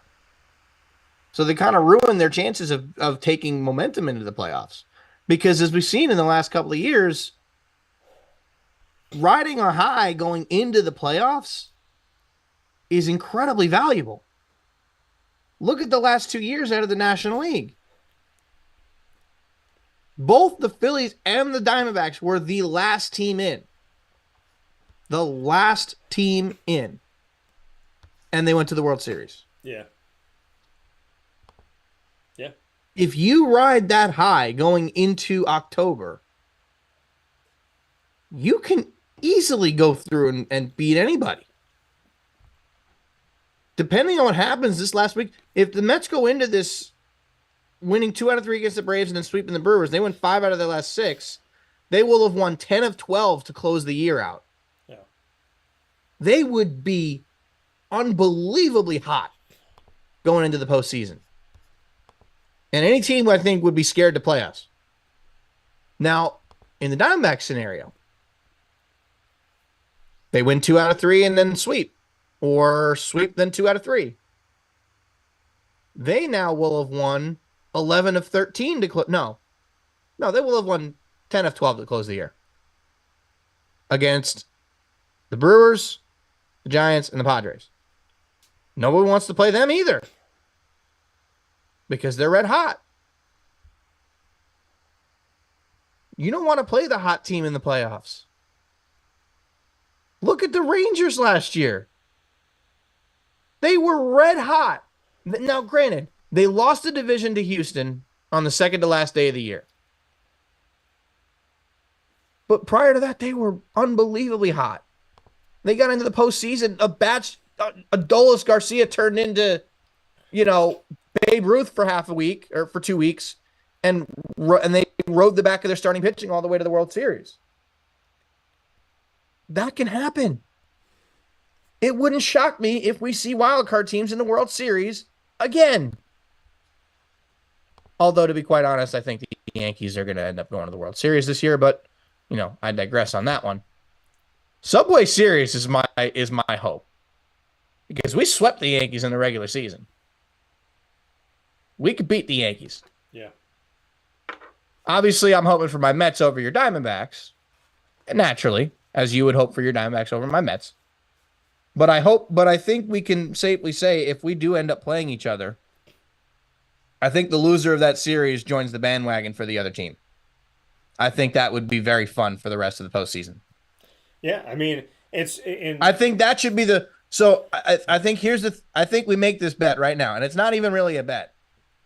So if the Mets and Diamondbacks play each other in the postseason, whichever team loses, yeah, that person's team or that person hops on the bandwagon for the other team and is just an all-out fan for them for the rest of the postseason. So Mets win, you're a Mets fan for the rest of the postseason. Diamondbacks win, I'm a Diamondbacks fan for the rest of the postseason. No matter what happens. I'm in for that. Because in a way, like, it's a bet, but it's not. Like, because technically you lose the bet, your team's out of the playoffs. Well, my studio... And then you just root for the other team. My studio already has Beatty... I don't think it would be as hard for you. No. Because it wouldn't be that hard for me either. I have a soft spot. I just don't have any Diamondbacks gear. No, I have a soft spot for the Mets because my first sunglasses I remember at 4 years old were Mets sunglasses that were blue, had the Mets logo. So when you looked at me, you couldn't see my eyes, but I could see you. And so, I remember those, and I always end up like coming across them when I'm looking through stuff. So, they're the first sunglasses I remember. I will say this, though, in the American League really quick, because we got to take a step aside. But in the American League, in the race of what's going on, this is the fun. This is what's to look at. So let's talk about Kansas City, Detroit, and Seattle, because they're all still alive. So Kansas City, Detroit, and Seattle. Seattle has to play a 3-game series at Houston. And then they end the season at home against Oakland. So theirs is hard and soft. Kansas City, their last 2 series at Washington and at Atlanta. Soft and hard. Soft and hard. Detroit, who's been on fire. Hottest team in baseball over the last 6 weeks. Their season ends with 6 home games. 3 against Tampa and 3 against the Chicago White Sox. So, ladies and gentlemen, if I had to crown it right now, Detroit's about to bounce Seattle, in my opinion. Yeah. Oh my God. Yeah. Did you see the White Sox got to loss number 120 yesterday? They did, yes. They are going to break a long-standing record held by the New York Mets that nobody wants to own. I am so happy that after this year, in terms of pure mediocrity, when any team is going to be close to possibly breaking that record, they will not mention the New York Mets by name. They will mention the Chicago White Sox. And what's crazier about this? The White Sox can't even get the number 1 pick. Yeah. They can't even pick in the top 5 because of the new lottery rules. So they're going to finish with the all-time worst record ever in the modern era, and they're not even going to have a top 5 pick. They're going to be the Carolina Panthers. Oh my! Yes, from last year. Yeah. You gave it. Well, they'll at least still have a pick in the first round. They'll still have at least a pick in the top 10. Yeah. They'll pick 6th, most likely. Carolina didn't even have a first round pick. And Carolina, oh my God. See you, Bryce Young. Yeah. We'll talk about this later, but see you, dude. Like, Andy Dalton played great. Yeah. I mean, I know it was the Vegas Raiders, but still, like, he played great. Yeah, but keep in mind, those Raiders just went into Baltimore and raided Baltimore. I know. Yeah. So, by the way, Jerry said I would root for the Russians if they were playing the Mets. So. Oh my God, I can't, dude. I have always said my entire life that postseason baseball is the best time of the year, and it realistically, I'm wrong this year. I think the last week of the season is the most fun time of the year. Now going into the postseason, of course. Yeah, but I mean, it's been right. Listen, it's been, but it's going to be fun. Right, it's going to be fun. Now, at the same time, it is not impossible that we sit here next Monday and one of our 2 teams are out. because we choked. I'd be more inclined to think it'd be us than you. Yeah. But it could happen. You know what I'm a fan of doing? Looking forward to it. What I'm a fan of doing is taking that choking, like, sheet that was always up whenever you, like, worked in any place of business, but, like, change it to MLB logos and then show all the scenarios that you have to do in order to not choke for the last 6 games of the season. But because the Mets, in theory, could get swept by the the Braves and still make the postseason. The Braves, who'd you say the Braves play? Is it the Royals that they play? At home, yeah. They play at home against the Royals. Yep. The Royals could sweep them, and then we sweep the Brewers, and then all of a sudden we're back in the playoffs. So we could, in theory, still get swept by the Braves and still make the playoffs. But if we get swept by the Braves, that makes your series against the Padres all the more important. Here's the thing, though. Because realistically, if you get swept by the Braves, two from the Braves, if we get swept by the Braves, that's gonna spell trouble for you guys too. Well, if you get swept even if you sweep, if you get swept by the Braves, Giants, then you lose the series against them head to head. They'll be up. Well, I'm not. We would then need to sweep the Brewers, and then the Braves would need to get swept by Kansas City. Or if they're 2 games back and you get swept by them, so they would be 1 game up on us. So they'd be 1 game up on you. Then you'd have to hope that Kansas City takes care of business, because if you end with the same record, we would need them to sweep them. Because if you end with the same record, so if they're 1 game ahead, and you got 3 games to go, and you end with the same record, the Braves have beaten you head to head 8-5 in that scenario, so the Braves would get in. Actually, wait a minute.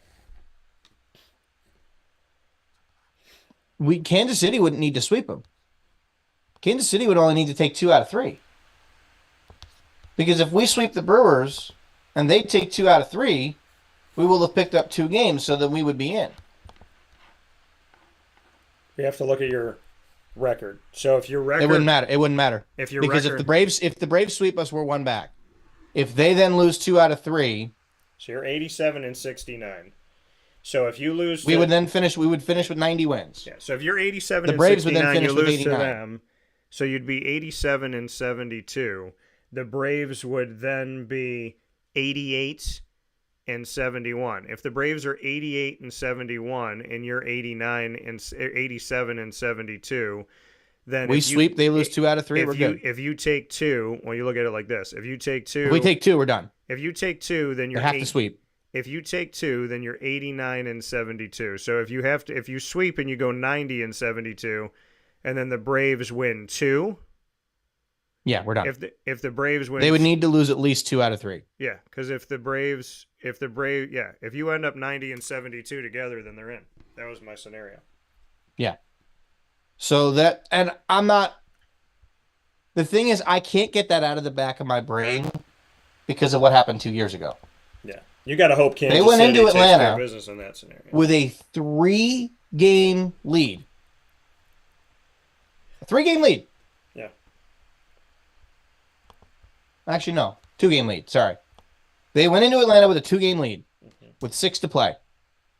They get swept, lose the season series. Now they're 1 back. We swept the Nationals, but then they took 2 out of 3 from, I don't remember who they played. So we tied, and they got the tiebreaker, so they won the division. That just is stuck in my head right now. I can't get past that. You want to beat the Braves to knock them out. You want to beat the Braves to own the tiebreaker. If you handle the Braves, well, if we take 2 out of 3, we're in. The tiebreaker wouldn't matter in that scenario. If you handle the Braves, but that's the thing that you're fighting. I mean, if you handle the Braves, then you're fine. If you don't handle the Braves, then you leave that tiebreaker open, and then their magic. It hurts us in more ways than one. Their magic number becomes around 90. So to get to. And then all of a sudden the thing blows wide open. Mm-hmm. Arizona's got to take care of San Francisco. Arizona's beaten good teams this year.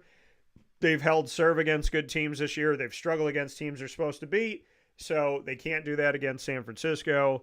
And the unfortunate part is that because they played the Dodgers to a 6-7 record in favor of the Dodgers, that affects them. That if San Diego, in an event that they beat the Dodgers in the series and the Dodgers fall to the 4 seed, there would be an arguable opportunity for the Diamondbacks to get to the 4 seed over the Dodgers if they had won the tiebreaker, which they don't. So that's the frustration for Arizona. And they're 6 back, right? Is that they're not? Yeah. So so they have no chance of hosting if the Dodgers get swept. The frustrating part for Arizona is that they're in a place where if they had been leading the series, then there could have been something to be said about, okay, drop the Dodgers down and then let's take care of the business on the road, or at home against San Diego. But that's not there for the Diamondbacks. The unfortunate part of the Diamondbacks is that their head-to-head tiebreakers with a lot of the teams we've been discussing are not in their favor. That's the frustration for them. So they just need to win and secure themselves to get in. They win, they handle the series against the Giants, they're in good shape. If the Dodgers beat the Padres, then the world is open for the Diamondbacks. But what the Diamondbacks have to do is come on, and this is what I said. I said it with 10 games ago.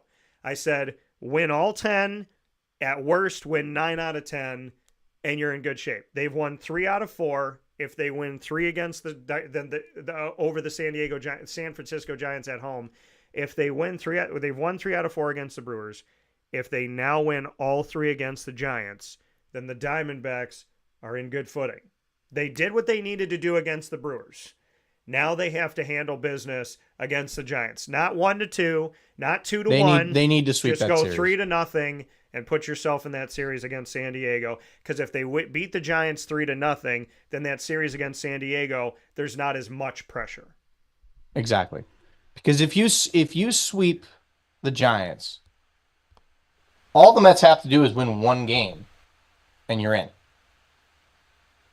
If you sweep San Francisco, the Mets win 1 game in that series, you're in. And you don't have to worry about it. So then you go to San Diego, or then you host San Diego, and then it matters, what the heck happens from there. Yeah. But they need to do to the Giants what we did to the Nationals last week. At the beginning of last week. They came into town. You need to find a way to sweep that series. Yeah. 2 out of 3 at the absolute worst, but you have to win that series, no matter what. Even if you only take 2 out of 3. Let's say you take 2 out of 3. Yeah. They take 2 out of 3. Mets take 2 out of 3. Both of us are in. Then it's just a matter of seeding.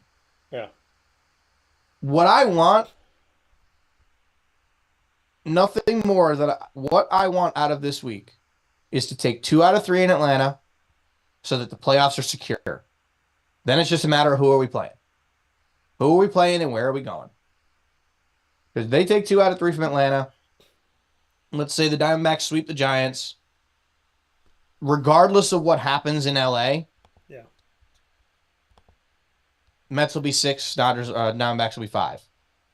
Regardless. Well, if the Padres get swept, the Diamondbacks will be 4. But then the last series of the year, it literally just is a matter of who are you playing. Right. But here's the interesting thing. The interesting thing with the Giants and the Diamondbacks is that this season, in the 3 series they've played, the first series they played, 2-2.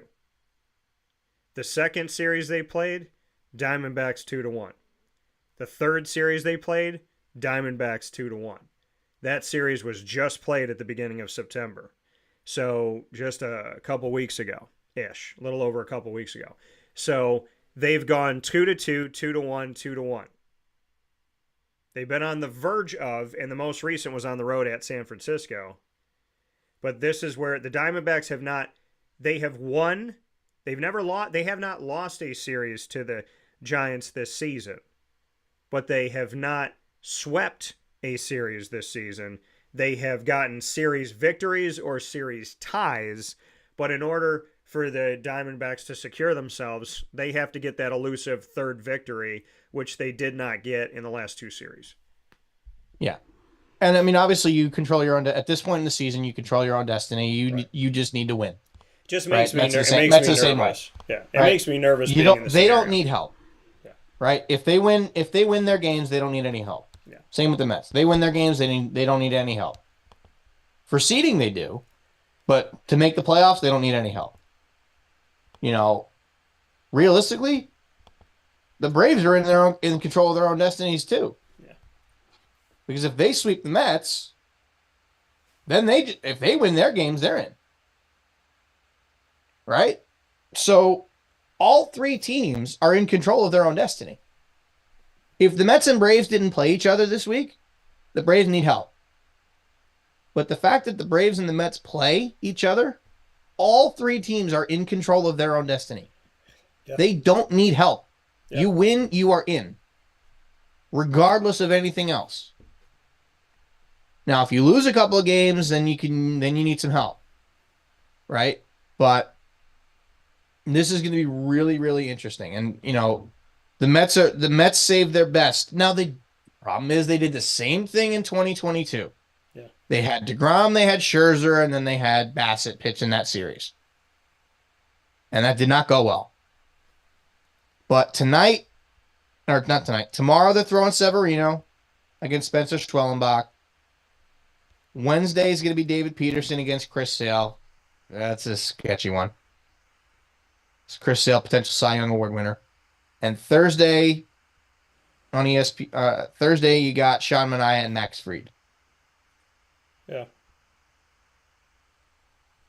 That is gonna, if they're, and they have played these good teams well. Yeah. The Mets, the thing that separates the Mets from like the Padres and the Diamondbacks and the Braves is that they have played the bad teams really well. They have won the games that they are supposed to win, and they are competitive against the teams that are good. They have run through a gauntlet to close out the year, similar to what the Diamondbacks had to do last year. Yeah. To make it to the postseason. Yeah, the Diamondbacks' last 15 games, I don't think anybody wanted to play those games, but the Diamondbacks did it, and they did My God. And they did it well. And again, I think it prepared them for the Brewers, which people didn't give them a chance against. I think it prepared them for the Dodgers, which people didn't give them they swept the Dodgers. I think people thought they were going to get swept. And then with the Phillies, they're like, no one's going to beat the Phillies. Nobody's going to beat the Phillies in 2023. And then the Diamondbacks did it. So, I mean, the reality of it all is the Rangers had the best pitching and they had the best hitting at that time. The Rangers were just the better team at that time. That's okay. The Rangers were consistent, and the Rangers were not relying on one or the other. If you played in a close game, they could beat you. If you played in a game of runs, they could beat you. Where the Diamondbacks were scoring runs and just outdoing the Phillies, outdoing the Dodgers, outdoing the Brewers because their bats were hot. And when the bats finally cooled off and it became those close games that came down to pitching, the Rangers had the better pitching at the time. And then the Diamondbacks went and got the guy that they went against last year in Jordan Montgomery. And I think that he's a sleeper cell operative for the Rangers because he has not played well for the Diamondbacks. So with that being said, we're going to take a step aside because we have not taken a break and we're almost 2 hours in. We got to get to football and we got to get to cards. So we will take a step aside here. When we come back, we will get into college football Week 4, NFL Week 3. We'll hit on some points. We'll show you some cards in Sports Card Show and Tell. Proudly presented by GG Cards and Breaks, 639 Delmar Place in Syracuse, New York. Thank you for sitting with us here this morning, all around the country and the world, trying to figure out what can happen. The Braves and the Mets could get in, and not the Diamondbacks. The Diamondbacks and the Mets can get in, and not the Braves. The Kansas City Royals, well, they need to take care of beating not good teams. Where the Detroit Tigers got to just stay hot and go to work. Or pardon me, the Detroit Tigers are in a situation of playing two not good teams. Kansas City's got to stay hot. Detroit's got to stay hot. Seattle's still involved. Baltimore usually craps out in the playoffs. They've decided to crap out early. They're 3-7 in their last 10 games. The New York Yankees are trying to take care of business going, baby girl, let's just win today and let's just put a stamp on this thing. If they had A-Rod, I would question it, but they don't. So now we're in a situation where they can just end this. The Dodgers are the number 1 seed in the National League, but they could end up being the 4 seed. The Phillies could end up playing host to everybody. If the Dodgers falter, if San Diego falters, it opens up the world. And amidst all of this, the Guardians and the Brewers are going, what are y'all fighting about so much? So we shall see what happens. This is why here. I love a good pennant race. And you know what? The Central divisions last year, people could argue were the worst divisions in football or in baseball. And now the Central divisions in Major League Baseball are the home of the Guardians in the American League and the Brewers in the National League. And they're both looking at everybody going, we had this figured out. I don't know what y'all are goofing about right now because we're good. So Central Division's awful last year. Now they're the ones with the least amount of chaos at the top. But the American League Central, plenty of chaos within. But I don't think anybody wants to nobody wants to make the playoffs. Look at their records. Look at what they're doing recently. You know, if those three teams, if the Royals and the Twins and the Orioles had just played okay, the Tigers would have never been able to get back in it. Yeah. The Tigers were let back in it. They want it. The other three teams, I highly, and even the Mariners too, I very much question their if they want it or not. So, you know, the AL, that last wildcard team might only have 85 wins. I don't think anybody wants it. Well, right now, the Twins are still alive with 81. The Detroit Tigers and the Royals are 82 and 74 apiece. It's going to be interesting to see. But like I said, Detroit has the easiest road to get there. They're going to win 6. Can they take care of it? Because on paper, it not only looks like they're going to win 6, it looks like they're going to blow these teams out. So we shall see. And to the credit of, or to the hope of your New York Mets and the history of the Mets, they are also hoping that Detroit takes care of business to secure that Chicago is truly the worst regular season team. And by the way, Chicago will be getting a thank you card from the Oakland Athletics. With that being said, we'll take a step aside for a fast break. We'll be back after this and enjoy our wonderful partners that you haven't gotten to hear from yet because we've been all into baseball. Here's the consistency that we are not necessarily getting in baseball. The consistency in our partners have been here for many years, and those newbies that we have as well, fantastic businesses. We put together a great team, and I would pick mine to sweep anybody in a series. Here they are. Here's a message from Renee from Brian's Landing, located on 6523 East Seneca Turnpike in Jamesville, New York. Open Tuesdays and Wednesdays for dinner, Thursday through Saturday for lunch and dinner, and Sundays for brunch. It's a lot like the way that my mom and dad ran their restaurant. We have put in place a lot of people that are family to us, very similar to how my dad hired people that were family to him. And then the tradition I'm carrying on is a lot of the items that are on our menu are my dad's. And he taught our chefs how to recreate his dishes. So I think that Tommy McNerney, who our executive chef is, to him it is an art. And I think that when he does create a dish, it's not just about making the food taste delicious, which is definitely our priority, but it's an art to him, and it's almost like his canvas on a plate where he just wants the colors to look great, and people love it because he takes pride in that. And Brian and I appreciate that. We want it to obviously look good and taste good. I will tell you, when we opened up, it was 6 weeks before COVID. And what was amazing was the community, our friends and family stepped up, and everybody did takeout. Everybody supported us. Our hearts were just so filled. So to Brian and I, obviously our friends come all the time, and we just have repeat customers in Jamesville, and I think people going to our previous restaurant in Green Lakes are making the trip to come to Brian's Landing to support us. And I mean, I think we have great food and a great atmosphere. So it's very, very important to us. Head to Brian's Landing, located on 6523 East Seneca Turnpike in Jamesville, New York, where memories have become recipes that are now meals to share with you. Tuesdays and Wednesdays for dinner, Thursday through Saturday for lunch and dinner, and on Sundays for brunch. And be sure to come out for live music Friday, Saturday, and Sunday.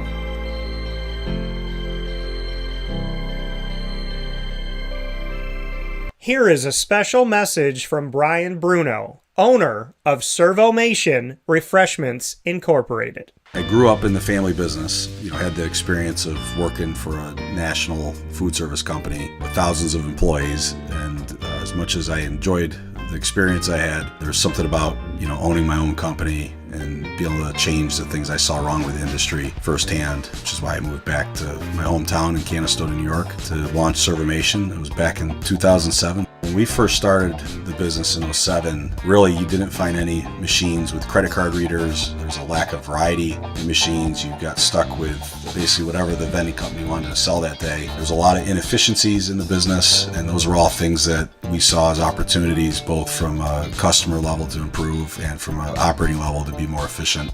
We've really been at the forefront of introducing retail technology into our space.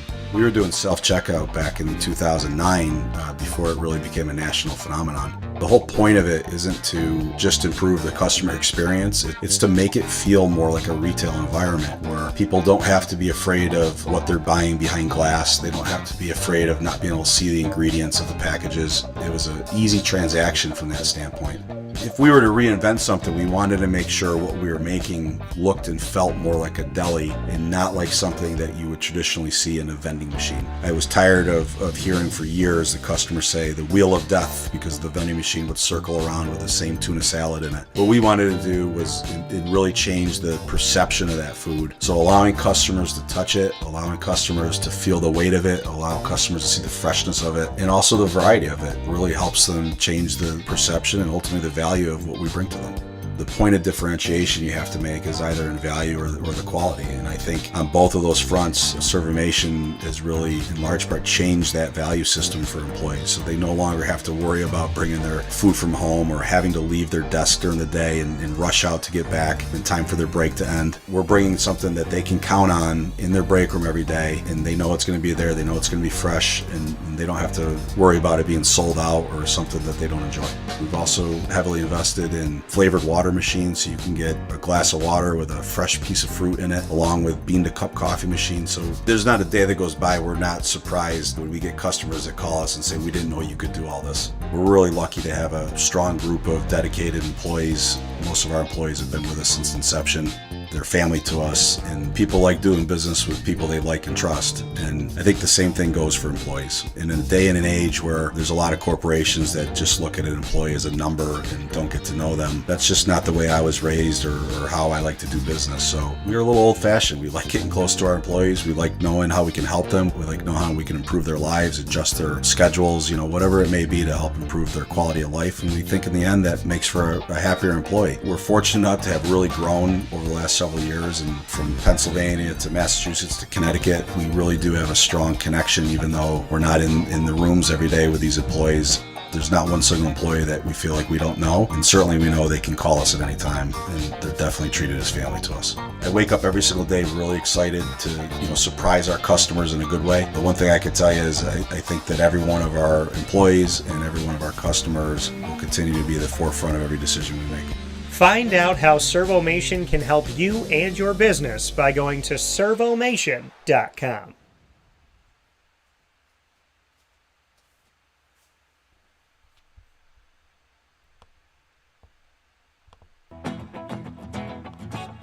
Hi, this is Amy from Mother's Cupboard, home of the whole frittata. We are open daily 6 a.m. to 1:30 p.m. For takeout orders, call 315-432-0942 and tune in to Wake Up Call with Dan Tortora for our monthly food challenge and try our Wake Up Call signature menu item available 7 days a week. Here at Mother's Cupboard, we are Central New York, and it's our honor to serve you. Ma and Pa's Kettle Corn and Popcorn Factory remind us that every day is worth celebrating at 201 7th North Street in Liverpool, New York. Open Monday through Saturday in-store and always online at maandpaspopcorn.com. Serving our Central New York community and beyond, order anywhere, anytime at maandpaspopcorn.com. Stop in to get a tin at Ma and Pa's on 201 7th North Street in Liverpool, New York to get your half-price refills for the rest of your life. Come to Ma and Pa's for your holiday gift giving for family, friends, employees, and clients. And remember, for fundraising and events, to call 315-450-6272. That's 315-450-6272. Ma and Pa's Kettle Corn and Popcorn Factory. How corny are you. This is Jimmer Sikowski, owner-operator of Chick-fil-A Cicero, 7916 Brewerton Road in Cicero, right in front of the Home Depot. I had a deep feeling that God wanted me to do something bigger with my life and to help people, help others. He kept putting Chick-fil-A in my life, and I realized as I was going through the franchise selection process that positively impacting the lives of others was really core to what we do here at Chick-fil-A. First of all, it starts with the food. The food is brought in fresh daily. We bring in local produce.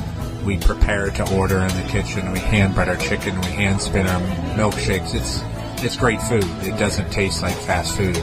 I think the second thing is the way people feel when they come in a Chick-fil-A restaurant. It's different. We try to treat people with intentional kindness here, which is very different and deeper than good customer service. And so I think it feels remarkable for most people to come in a Chick-fil-A restaurant. And then lastly, the impact that we try to have in the community is very different. It's a big part of the expectation of every operator of a Chick-fil-A restaurant is that they're actively engaged in their community, they're a leader in the community, and they're making a difference. When they realize that what we're striving to do is to shine a little light in their life, that's a very, very different experience than you will have in any other quick service restaurant. And it's that remarkable experience that I think people will emotionally connect with.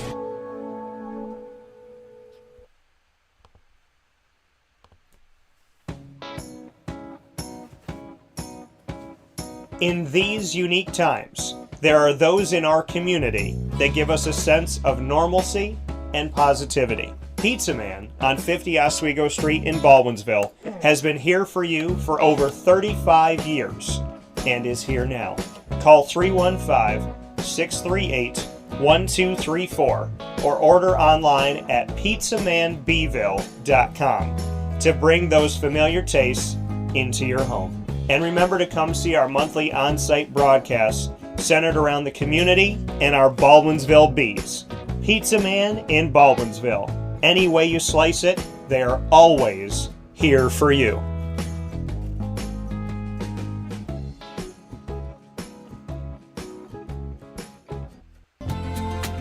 Looking for your next ride?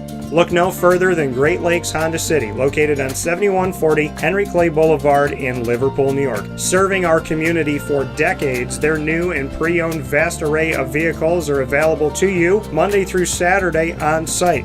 To search from home, shop at GreatLakesHondaCity.com. Call 315-365-5576 to set up an appointment. That's 315-365-5576 for Great Lakes Honda City, 7140 Henry Clay Boulevard in Liverpool, New York. Great cars, great people, Great Lakes.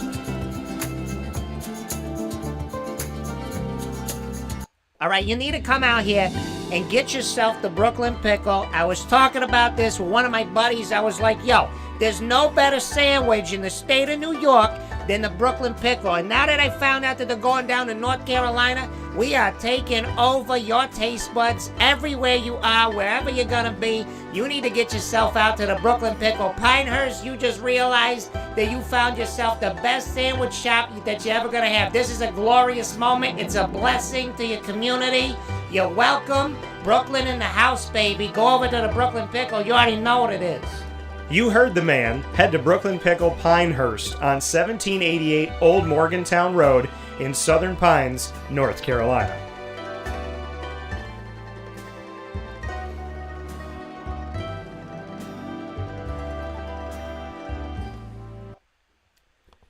And a welcome back here to Wake Up Call with Dan Tortora, where sports truly meets that thing called life. We appreciate you being here with us every Monday through Friday from 9 a.m. to 11 a.m. Eastern time. And of course, we are beyond that today. DT and Murphy to start off your week. College football week 4. I'm going to say it, and then Murph can give his thoughts. Michigan, who typically stays home for a month to start off the season. Michigan, who's in a conference, it's like, we don't have to play many non-conference games. People play 4, we're going to play 3. Well, typically, in conference, they don't play anybody that's ranked, except for Ohio State and Penn State.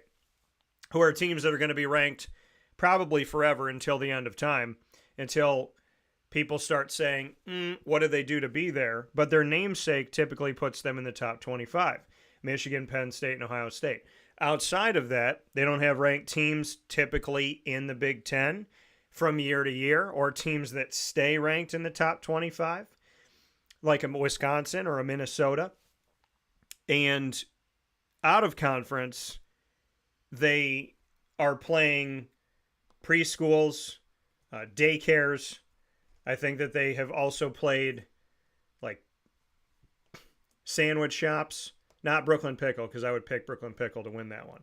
So looking at the reality of what Michigan's schedule typically is, it is set up for them to succeed, even though they're not playing a bunch of ranked teams or teams that I would consider to be a threat in college football.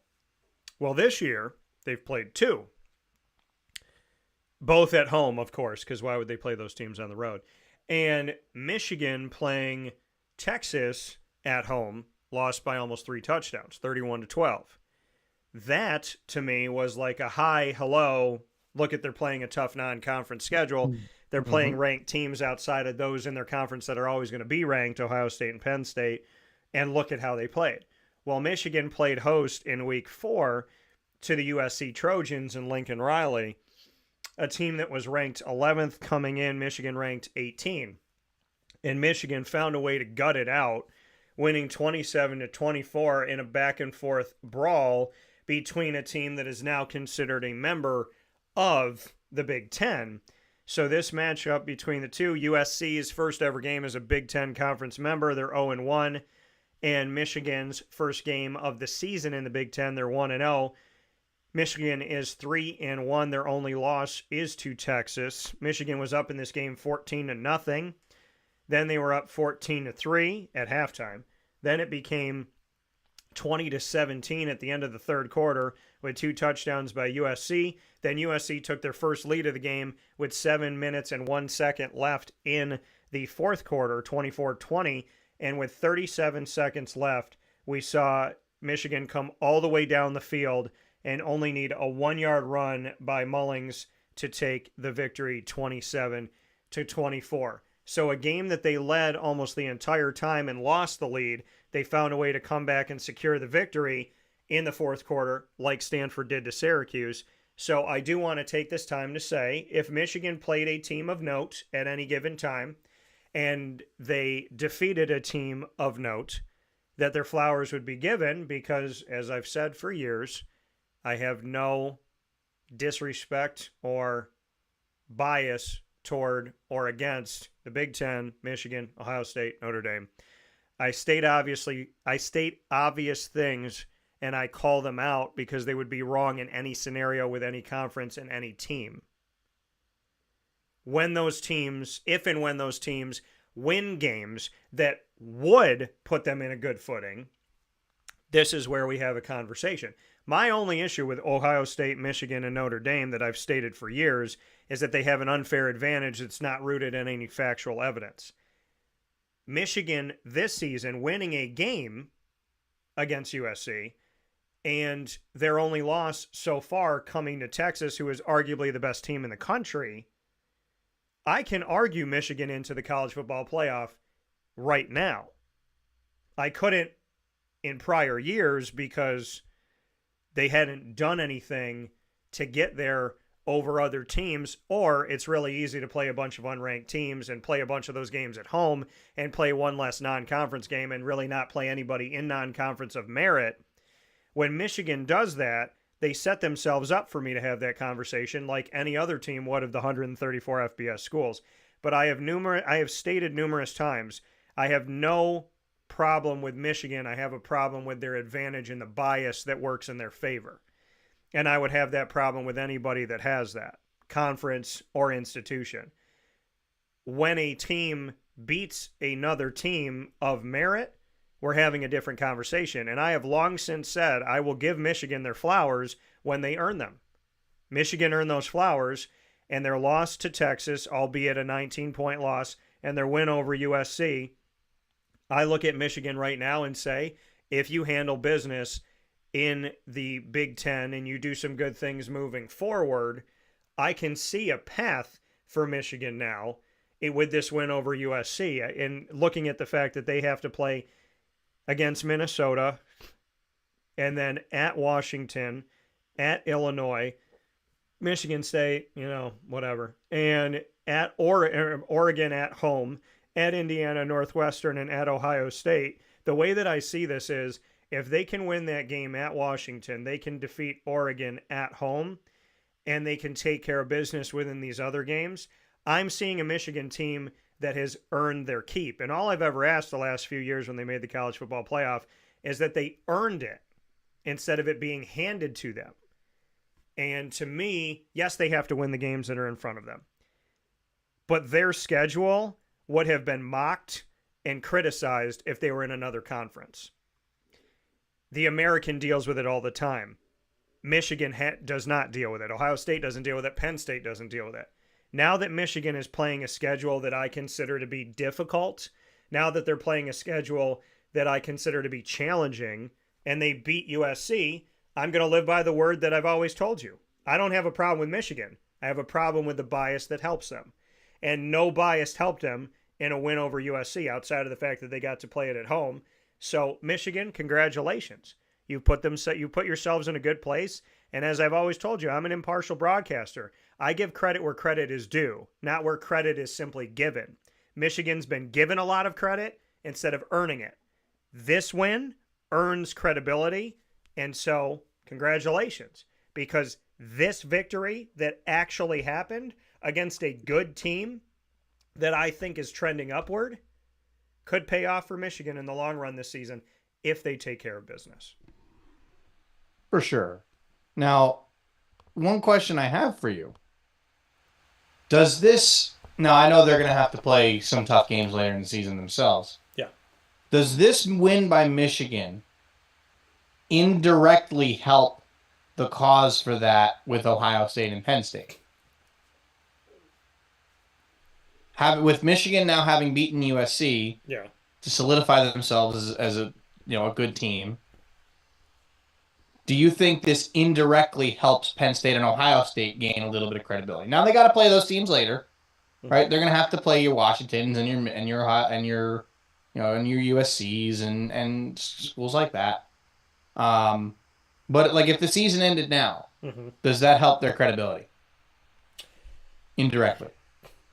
I think that it helps Ohio State, arguably, because they play Michigan. If they were to beat Michigan and take care of business, it doesn't help Penn State because Michigan and Penn State don't play each other this year. Which is so weird. But I think that, listen, Ohio State, again, they're having a season like Michigan and them typically have. They played Akron, they played Western Michigan, they played Marshall. All of those games are at home. Big whoop. They have won those games by a combined score of, let me make sure. They've won those 3 games, non-conference, by a combined score of 157 in their favor and 20 on the other side. So they're doing what they're supposed to do. But to me, this is a joke. This is a joke. You're outscoring your opponents by 137 points in the first 3 games. Now they finally go on the road this week, though. Right, and they go on the road, and it's against a Michigan State, who I don't consider to be a terrible threat to Ohio State. Iowa's having a pretty good season. I think that they could be overlooked, but that game's at home for Ohio State. They go on the road at Oregon. Obviously, that's their big one. Their game against Oregon, recent history's been good. Nebraska's at home. I would have liked that more if it was on the road, because Nebraska's done some things. They have Penn State on the road, and keep in mind, Penn State barely beat Bowling Green. And then they have Purdue at home, at Northwestern, Indiana at home, Michigan at home. So, I mean, does Michigan defeating, to your question, does Michigan defeating USC help Ohio State or Penn State? It doesn't help Penn State because they don't play each other. It helps Ohio State in the event that Ohio State wins their games and then goes up against Michigan, and these two teams have one loss. Like Ohio State's got one loss, or, and Michigan's got one loss, and they're going up against each other, then I do think that it would help in that respect. I want to see what Ohio State does against Michigan State on the road if there's any trip. I want to see what they do against Iowa. I mean, the games that I've circled for Ohio State that I think can be concerning, and granted, they get to play they get to play 2 of them at home, but I think Iowa and Nebraska are games that can't be overlooked. I think Iowa more than Nebraska, looking at it right now. I think the game at Oregon and potentially, the game at Penn State. But the ones that are most concerning to me are Iowa, at Oregon, Nebraska. Again, Ohio State's playing. Not counting Michigan, you mean? Yeah, not counting, yeah. I'm saying en route to Michigan, the games Okay. that could trip Ohio State. But yeah, I mean, I think Michigan gives some help to Ohio State if Ohio State handles business and then plays at the end of the season against Michigan. And you got, if Ohio State beats Oregon, then there's something to be looked at there. And Michigan, Michigan's got a schedule that's a little bit better too. So I think the Oregon game for Ohio State holds merit. And I think that in Michigan's world, in the same respect, they have to play Oregon too. Now, they're playing Oregon at home, but I think how these teams play Oregon and USC, those mean something. How they play Washington, which they will both do, that means something to me. So I really think their play against the old Pac-12 teams are going to show me who Michigan is and who Ohio State is, because Oregon, Washington, and USC, I don't consider those to be easy games. Yeah, for sure. Now, let me ask you this. Let's just say Penn State beats Ohio State at home. Now, and they go on, and they're undefeated going into the game against Washington. In that scenario, they will have beaten Illinois, who's ranked, USC, who is ranked, Wisconsin, and UCLA. Yeah. And they will have also beaten Ohio State. Now, yeah, let's just say Ohio State does beat Michigan. Mm-hmm.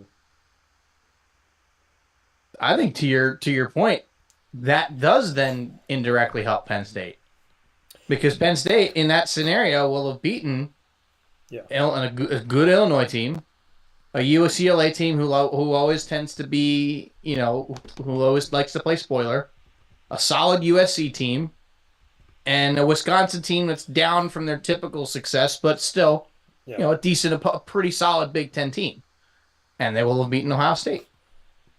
Now, keep in mind, this is me as a somewhat closet Penn State fan. Yeah. Them being kind of like my second favorite team in college football.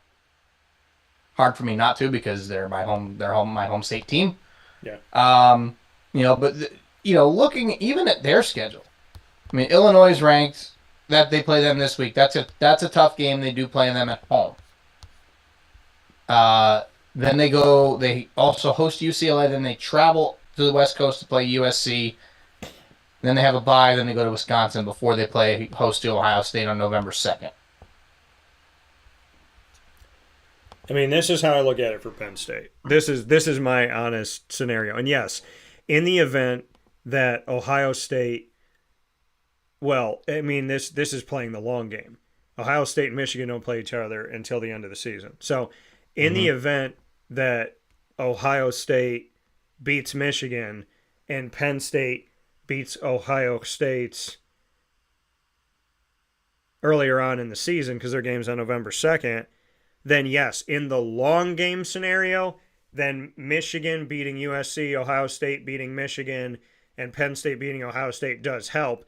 But that's a window where a lot of things have to happen right, and where's Penn State going to be at that point? This is how I look at it for Penn State. I think Ohio State and Michigan are in a place where they have some challenges this year, like I stated, which I think is good. I think Penn State, they're in a dangerous game coming up against Illinois. That game's at home. I don't consider the UCLA thing to be a big win, because UCLA is really a non-factor to me right now. They just like to play spoiler sometimes. That's the only reason I kind of brought them up. They were in the Pac-12. I think they are in the Big Ten right now. They're not a team that I consider to be a good win. Now, of course. Against Illinois at home, at USC, more of a trap game type of team. Yeah, but I think this is how I look at it. I think Penn State's going to have a better game against UCLA than they did against Bowling Green. I mean, to me, Illinois is the game at home to look at. At USC is the game to look at. I don't consider Wisconsin to be a factor at all. They are a team that is always, at some point in the season, ranked in the top 25. They're ranked in the top 15 or 16. They have typically fallen out of the top 25. They fall out of favor. I think that for Penn State, a win over Illinois at home, a win at USC, a win against Ohio State at home, a win against Washington at home. Again, they're set up where 3 of those 4 games I'm talking about are at home. But I mean, there's a bunch of games they have that I don't really consider to be much of anything. I think where Penn State makes national news, and here's the thing with Penn State. They've been ranked in the top 10 for the first few weeks of the season, but for no reason. Again, Big Ten advantage and historic name advantage of the Nittany Lions. If they beat Illinois, if they win at USC, if they beat Ohio State, if they beat Washington, now, depending on how the rest of the country looks, I can say top 15, maybe top 10. But to be a top 9 team going into this game against Illinois, if my feet were to the fire today, I'm picking Illinois. I believe it. I'm going to be hopeful that Penn State can win. I mean, like I said, I'm a closet. I'm not even really a closet. I mean, they're my second team. Yeah. Right. Everybody's got one. Yeah. Right. For me, it's hard not to root for Penn State because of where I live. I'll always be a little bit of a Penn State fan. I've always enjoyed watching Penn State. I'd love to go to the whiteout one year. This was the year I was thinking about it, and they're only playing Washington. It's like I don't know why they're not having the whiteout against Ohio State. Yeah. Maybe they wanted to do it in a game that they could potentially win. But I'd love to go. The whiteout is one of the most electric atmospheres in college football, from what I understand, is for people that have been there. Yeah. And it's something that I would love to experience one day. But, it's Penn State's fan base, you could always say, will be one of the best in college football. There's no argument about that. Yeah. Penn State I would argue Penn State has the best fans in college football. Better than pretty much everybody. Because they're diehards. They always show up. Beaver Stadium is always packed. Students, alumni, just fans, everybody's there. 100,000 plus every single week. Well, and the thing is, their capacity is atmosphere. 106,000 plus. So if the dome fills up, the dome can't even get to half capacity of Beaver Stadium. Yeah. Could you imagine, though, and I've said this for years, and it'll never happen because of multiple factors, but could you imagine Michigan or Ohio State or Penn State hosting a Super Bowl? Can you imagine Beaver Stadium in the middle of February? Yeah. 110,000 fans just going crazy for whichever teams are in the Super Bowl. It'll never happen. Yeah. Right? I don't think they're going to do cold weather Super Bowl again. They lucked out at MetLife with the weather. But if you get one where it snows, yeah, that could be rough. I think that's why they're going for Southern, or they're going for northern stadiums that have domes. But that would be so fun to watch. Could you imagine the Chiefs? I'm trying to think of what NFC team has a really good fan base. This is what I would look. The Chiefs and the Seahawks, just for example. Yeah. Can you imagine the Chiefs and the Seahawks in the Super Bowl at Beaver Stadium? I mean, how electric that crowd would be. I could argue right now and say, there's a bunch of teams right now, but let's say for argument's sake, Houston, San Francisco in a game, 12 degrees and falling snow. Two warm weather cities. That would be fun. That would be a lot of fun. But it'll never happen, but that's okay. It's always a thought that you have every once in a while when you have the capacity crowds that you can have. And, you still have 70,000 fans at most Super Bowls. Where is it this year? The Super Bowl this year, I believe, is it in Vegas this year? No, it was last year. Was it in Vegas last year?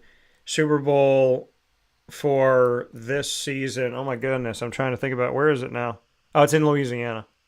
It's in New Orleans. It's at the Superdome. Okay. So the Superdome still has 65, 70,000 seats. Like, you're still going to have a lot of fans at the game. Oh, that's what it was. Okay, I should have known that because it's in New Orleans, and there was this whole thing of why is Kendrick Lamar performing because Lil Wayne is from New Orleans. Oh. But I'm like, Kendrick Lamar and Can Wayne, we like, get they can could we just- get someone better at halftime, please? Am I the only one that's sick of seeing these people that are not all that good do the halftime show? Well, I'm going to tell you this right now. Kendrick Lamar is one of the best lyricists. So, to me, Oh, don't get me wrong. Kendrick Lamar's not bad. to me, he's going to be really I'm not good. a big fan of him, but he's not bad. Well, the thing that I think But- that makes the most sense is country, and I said this when I was at ESPN in Scranton, country, because I kept saying that we should change one of the channels at times, Shamrock Communications, to country, because we were selling an 80s, 90s, and now station. We were selling a rock station, and then we were selling sports. And I said, we don't have to necessarily get rid of the rock station, but if you want to make money, because they're like, who do we connect ESPN to? Who do we bundle it with? I said, if we get a country music station with our ESPN station, that is one of the easiest sells to make. So I'm just kind of surprised, not kind of surprised, I'm very surprised that when it comes to, Sunday night and Monday night through history, you're going to country people. You're going to country singers. I sat there in silence and watched Carrie Underwood's intro last night for Sunday Night Football. You go to Reba, you go to Trace, you go to all these people, and then you hit the Super Bowl and it's like, no country. So, I don't get. I think Could country you should- imagine a country mashup at the Super Bowl of Luke Combs, Morgan Wallen? Now, oh well, you can say Post Malone now. Jelly Roll. Jelly Roll. Put Jason Aldean in there. But you know why I think it? You know what I think it is? It's because of their political views. Because none of them, they're all probably going to vote Republican, and they don't like that, right? The NFL doesn't like that for some reason, and I don't know why I don't know why that is a thing, and it shouldn't be, but just can you possibly imagine that type of lineup? Yeah. Get Dolly there, get Reba there, get Brooks and Dunn there, get Alan Jackson. He's getting up there, but I'm sure he would still do it. Yeah. Get this massive country mashup. Everybody plays their best songs. It's a 13, 14-minute set. Yeah. Everyone plays part of their best songs, and they can all sing each other's songs. It'd be amazing. Well, I'll tell you this, But yet you're going to have Kendrick Lamar, who a lot of people have probably never heard of. I guarantee you there are people that have never heard of Kendrick Lamar. But my thing with Kendrick Lamar is he is so good. And I just want people to get off of this like, okay, it's this person's hometown, so why are they not there and this and that? Like and somebody else said it, I think. They're like, these stars are worldwide. Kendrick Lamar is worldwide. Lil Wayne is worldwide. Like, if Lil Wayne got asked to play at a Super Bowl... But he's not Mr. Worldwide, like Enrique Iglesias. No, but it's like if he was in New York City... Wayne wouldn't turn down New York City. Wayne wouldn't turn down Los Angeles. Wayne wouldn't turn down Vegas. Wayne wouldn't turn down Texas. So, it's like, I get it. Wayne's from New Orleans, but you don't knock Kendrick Lamar because Kendrick Lamar is worldwide. Let's get to the NFL really quick here. And to be honest, I like Wayne and Kendrick. And what's to say that he's not going to have Wayne come out and do a song? So, really Wouldn't quick. shock me. Because we got to get to cards here. Really, really quick. Every week in the NFL, or every season in the NFL, there seems to be at least a week, if not maybe 2 weeks or 3 weeks, that are very head-scratching, confusing type of weeks. That week has happened within the first 3 weeks, in my opinion, where the New York Giants went on the road at Cleveland and won a game 21-15. Green Bay, without Jordan Love, went into Tennessee, who I have told you I do not believe in this year up to this point, and Green Bay won 30-14 with their backup quarterback. Minnesota took down Houston at home in Minnesota 34-7, in a game where C.J. Stroud and the offense were held very low. New Orleans was at home after scoring 91 points in the first 2 weeks combined. They don't score any more than 12, and they lose on a last drive by Philadelphia 15-12. The Pittsburgh Steelers are undefeated, beating the Chargers at home in Pittsburgh 20-17. My man got his victory here, but it was in a game, again, of a weird week. Tampa Bay playing at home, Baker Mayfield and all of their offensive weapons were no match for the Denver Broncos, who shut down Tampa to only one score, winning 26-7. And my dude, Bo Nix, ends up getting his first victory as a rookie. I said he's going to be the second best behind, in my opinion, of the 2024 rookie quarterbacks, Jaden Daniels. And right behind Jaden Daniels, I put Bo Nix. And I said, I'm probably going to live in an island by myself, but I'll live on that island.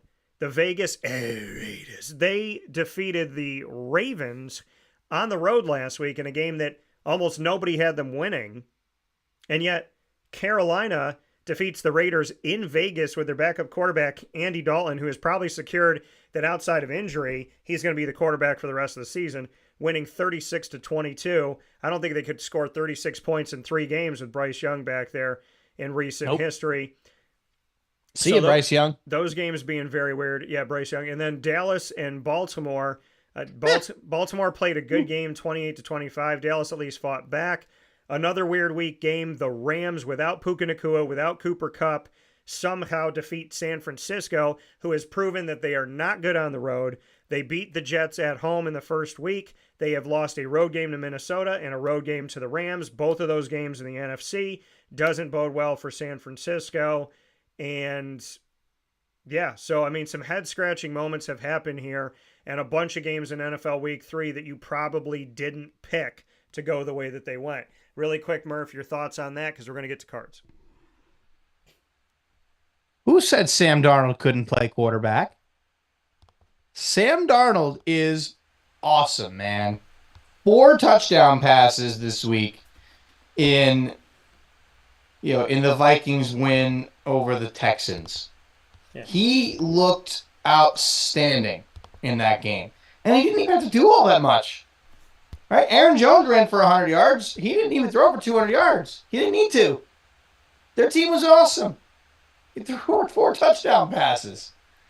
I think that's the biggest shock of the season so far. Sam Darnold is arguably, he's a front-runner for Comeback Player of the Year. He's probably the second or third favorite for the MVP right now. If you ask me, obviously you got Mahomes up there. Josh Allen's been pretty good too, but my boy Sam Darnold, I'm glad he's doing something. I really am, and I'm also glad that my Jets hit the crap out of the New England Patriots. They did. They got their victory. They took care of business. Aaron Rodgers is 2-1 as a New York Jets quarterback, with him actually under center for the entire game. The card side of things, sports card show and tell, proudly presented by GG Cards. You go first. You got autos to show. Yeah. Our sports card shop of choice, 639 Delmar Place, Syracuse, New York, right off of Teal Ave. Go and visit them Tuesday through Saturday from 10 to 6 and on Sundays from 10 to 5. I got a bunch of autos that have come in, folks, and I got some more on their way. Michael Penix Jr.'s autograph on his Bowman card here with Washington. I wish those were on card, but those are still really cool. This one I love because it's out of 100 and it's 007. It's an Inception, so it actually has the name and the logos and all that stuff. They can actually show it out, unlike some of the other ones. This is Oregon Bo Nix, autographed 007 out of 100 for my first Bo Nix autograph. This is a 10 on the auto, a 9.5 on the card, SGC graded, Elements of the Game, number 27 out of 50 in the world. And he doesn't sign all of them like this, but he signs some of his autographs with a smiley face. And that is J.J. McCarthy. He is a good buy right now. Yeah. And his buy, but by the way, so Nix will go back. Nix was pretty pricey. He'll go up with the victory. Penix and JJ, despite not playing, Penix cards have been pretty good. JJ's cards have been very good when it comes to bidding and people wanting those cards. And my baseball one is an interesting one because my grandfather and my dad are Yankees fans. I have a soft spot for the Yankees, but I am a Diamondback. And this man's first ever card ever made is a Bowman, first Bowman card when he was with the Arizona Diamondbacks. And with the Arizona Diamondbacks, this gentleman back in 2017, they say his rookie year was 2021 with the Miami Marlins, but his first card was with the Arizona Diamondbacks. And so if you look up bids on eBay, these ones go for higher than the Marlins ones go for what I've seen. This is a PSA 10, Bowman first, Arizona Diamondback, now New York Yankee autograph of Jazz Chisholm. What's it great? Is it a 10? It's a 10. Nice. That's a good one. That is a fun one. This So is I'll one save where the- I feel I'll- like I'm going to be going back and forth between I want to keep it and I'm going to sell it. I'd keep that one. That's a fun one. So The others are probably cards you'll sell eventually.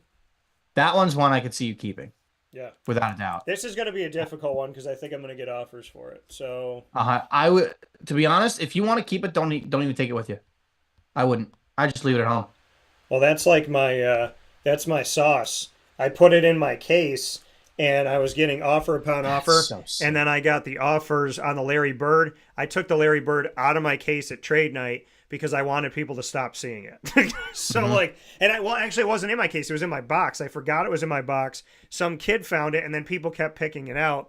And the same thing with my Sauce Gardner. I got like 5 or 6 offers at the Wildcat on this a few months ago. And I said to one guy, I was like, no, I don't think I'm going to sell it. And I go, you know what? And I opened up my case and I took it out. I was like, I'm not even going to leave it in here for the rest of the night. Yeah. So I'm going to save the cards I got at the Philly show yesterday for last. I'm going to run through this quick because I know we got to get going here.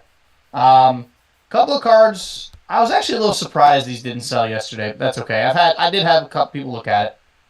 This is a first impressions out of Illusions. This is numbered to 100 RPA of Saquon Barkley. Oh, nice. Eagle fans like that. Yes. And this is different than the one I had previously. This is a downtown of Devontae Adams. This is the optic downtown. I had the clearly Donruss one that I have since sold. I picked up some vintage. This was some stuff that came back from grading. This is a 1954 Ted Williams number 250. That is a PSA 3. Yeah. You used to have a Ted Williams. The only reason I mentioned that it is the card number 250 is because this one's card number 1. This is an SGC2. This is the card number 1 from the set of Ted Williams in 1954 Topps. Couple cheap ones here. 1954 Bowman Pee Wee Reese. That's a PSA 2. Sorry, PSA 1.5. And Eddie Matthews 1954 Topps. That is a PSA 3 MK. It means it has a mark on the back. Then we got a 1948 Bob Feller Bowman, and it is in black and white. This is a PSA 3 OC or MC. It just means it's miscut because it's obviously very, very off center. And then this is, I had no idea who this was. Apparently he's a Hall of Famer. 1941 Bowman, Carl Hubble in a PSA 2. Nice. And then the cards I got yesterday, this is one I just got from my buddy Brian, who you have met. This is from Immaculate. It's from Panini. It's a printing plate with a patch. It's a 1-of-1 Mike Piazza from when he was on the Padres, and it is a game-worn patch. You don't see those very often, the game-worn stuff. Yeah. But these last 3 cards were all... 2 are definitely PC cards. 1 will be PC for now.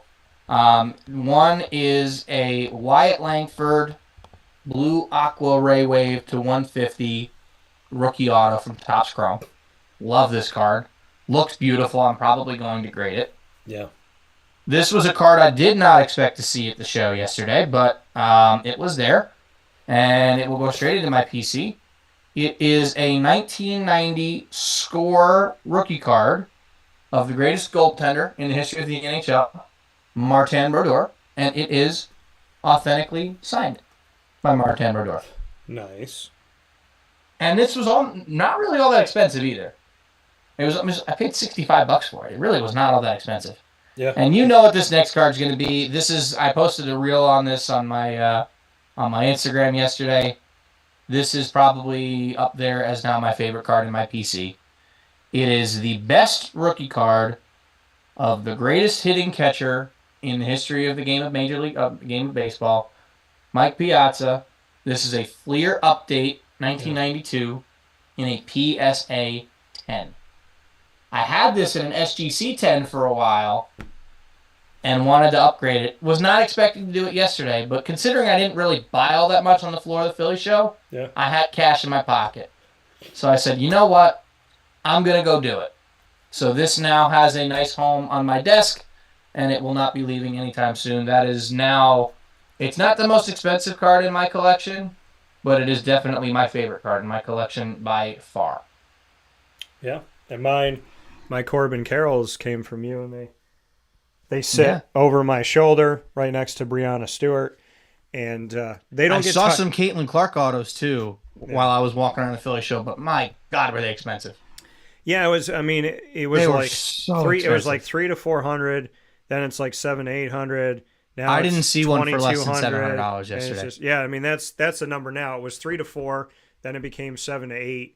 Now they're $1,000, $2,000. Some people throw them up higher. So we shall see. But still hopefully wait till the off season. Yeah, still want to get one. So with that being said, for Murph and myself, this has been DT and Murphy to start off your week on Wake Up Call, bringing you through the Major League Baseball playoff push, College Football Week 4 notes, College NFL Week 3 notes, and Sports Card Show and Tell, proudly presented by GG Cards and Breaks. Murph, as always, I appreciate the time and the bonus time this morning.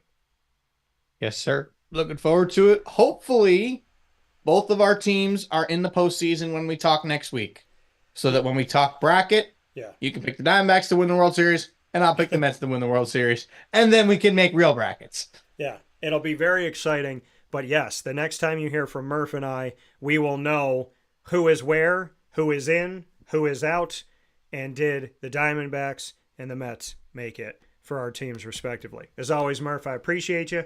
Stay safe, God bless, and have a good day. Yes, sir. Let's go Mets. That coming from Brendan Murphy here on Wake Up Call for DT and Murphy. We're going to take our last step aside of the show here this morning, and we'll wrap things up right after this. Thanks for being with us.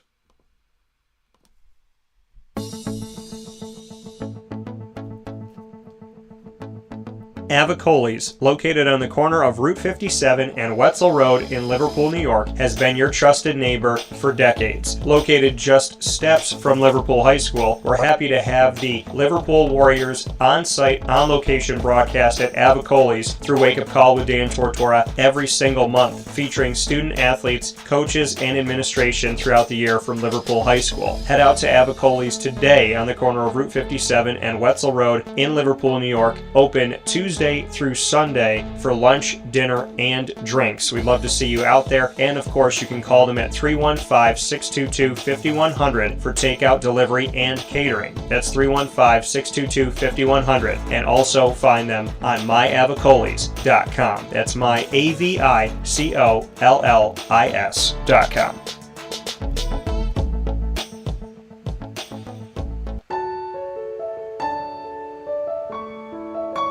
Having peace of mind when you're out of town that your furry-loving friend is safe and sound means taking them to Canine Campground, because we all know that when it comes to the love of our pets, it goes well beyond the call of duty to make sure they're safe and sound. Right, Lily?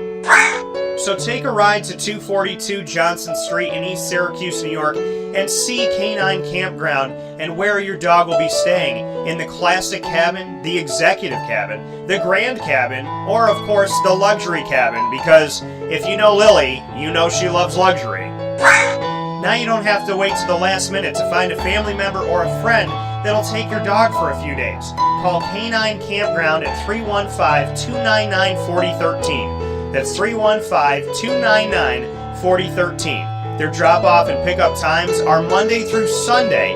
Check K9campground.com for more information. That's the letter K, the number 9, and campground spelled with a K.com. K9campground.com. When you're going out of town, bring your dog to Canine Campground. Carvel DeWitt, it's what happy tastes like. Do you know why? Because we make ice cream. Creamy, rich, flavorful ice cream. Not yogurt or iced milk like some of our competitors. Ice cream. Fresh, by hand, daily. For the calorie conscious, we have something new for you. Our new Carvelite. Same great flavor, creaminess, and texture of our regular ice cream with only 35 calories an ounce. So whether you want an ice cream cake, flying saucer, dasher, carvalanche, hard or soft ice cream, we will satisfy your craving with our fresh, handmade regular or new Carvelite ice cream. Carvel DeWitt. It's what happy tastes like. The Wildcat Sports Pub in Camillus, New York is located on 3680 Milton Avenue in the Home Depot Plaza. It is your family-friendly sports bar and restaurant. Folks, some sports bars aren't family-friendly. Some family-friendly restaurants are not sports bars. The Wildcat Sports Pub in Camillus, New York is proud to be both. It is that marriage that you've been looking for years. The Wildcat Sports Pub is your home base for your sports bar and restaurant needs, games for the kids, indoor and outdoor activities, and enough things on the menu to come back every single week and get to try something new. They're open Sundays from noon to 8 p.m., Monday through Wednesday, 11 a.m. to 11 p.m., and Thursday through Saturday from 11 a.m. to midnight. For reservations and party information, call 315-487-2222 for the Wildcat family-friendly sports pub and restaurant.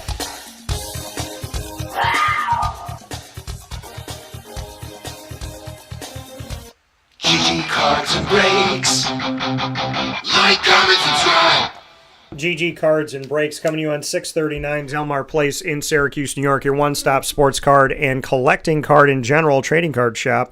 You can find so many things at GG Cards and Breaks, from hockey, basketball, baseball, football, soccer, all sport, AEW, UFC, to Disney Lorcana, Yu-Gi-Oh!, Magic the Gathering, and Pokemon, while supplies last. Single cards, graded cards, packs, boxes to see what you can get. If you want to know what you're getting, get those single cards and those graded cards. If you want to try your luck and see what you can get, what's behind that curtain of the infamous pack, then buy those packs and buy those boxes and see what you get. They have a great assortment. It's ever changing at GG Cards and Breaks. It's so much fun to go in there and be a big kid every single day.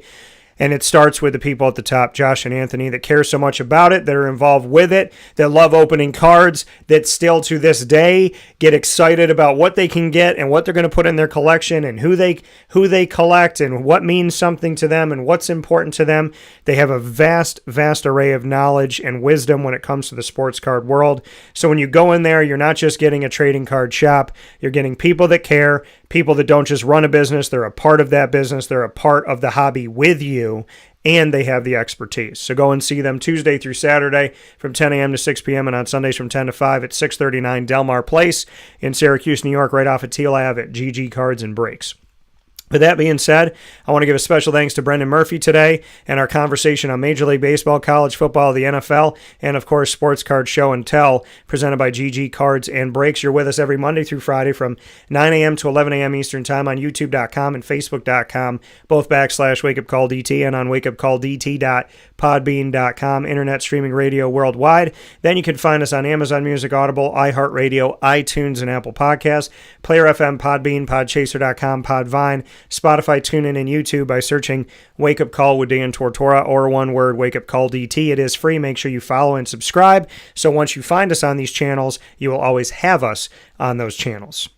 And a big time thanks to our incredible partners in Central and Upstate New York, Carvel DeWitt, the Wildcat Sports Pub, Brian's Landing, Canine Camp Dog Daycare, Chick-fil-A Cicero, Canine Campground Dog Boarding, Avicoli's Ma and Pa's, the snack capital of the world on 201 7th North Street in Liverpool, New York, GG Cards and Breaks, Pizza Man, Great Lakes Honda City, Mother's Cupboard, and Servomation, reimagining and reinvigorating what it means to be a place of vending, a place of opportunity. Servomation changes the game on anything vending I would have saw at a hotel or a school or a university or a college or a place of business. I wish we had what they have now, and you could check more out at servomation.com. And of course, big time thanks to Brooklyn Pickle down in Southern Pines, North Carolina by the Pinehurst Golf Courses on 1788 Old Morganton Road in North Carolina, there in Southern Pines. Go out to visit Brooklyn Pickle in Southern Pines today.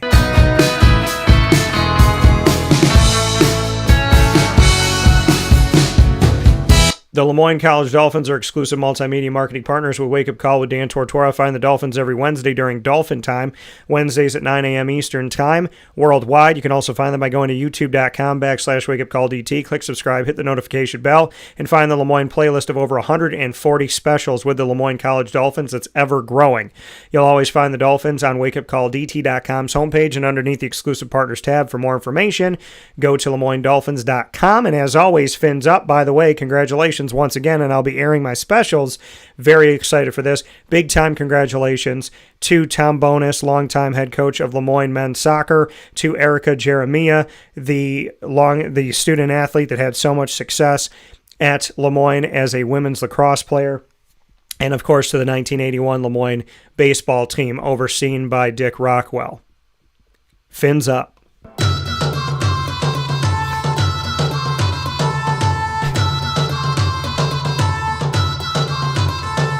The Bryan and Stratton College Bobcats of Syracuse are exclusive multimedia marketing partners with Wake Up Call with Dan Tortora. Find your Bobcats every single month on Wake Up Call in what we call the Bobcat Buzz, and you'll get student athletes, coaches, and administration, men's and women's soccer, men's and women's basketball, baseball, and esports by going to youtube.com/wakeupcalldt. Click subscribe, hit the notification bell. Find the BSC Syracuse playlist of over 70 broadcasts we've done in the Bobcat Buzz, and this spotlight carries on to wakeupcalldt.com's homepage and underneath the exclusive partners tab. For more information, go to what I consider not the best kept secret in Syracuse, because we're telling those stories, by going to syracuse.bscbobcats.com, and shout out to men's and women's soccer that outscored their opponents 9-0 as the women won 4-0 for their first win of the season, a 1-2 record and 1-1 on the road, and the men's team that won 5-0 on the road to go 2-0 on the road and 3-0 overall to start the season. Go Bobcats.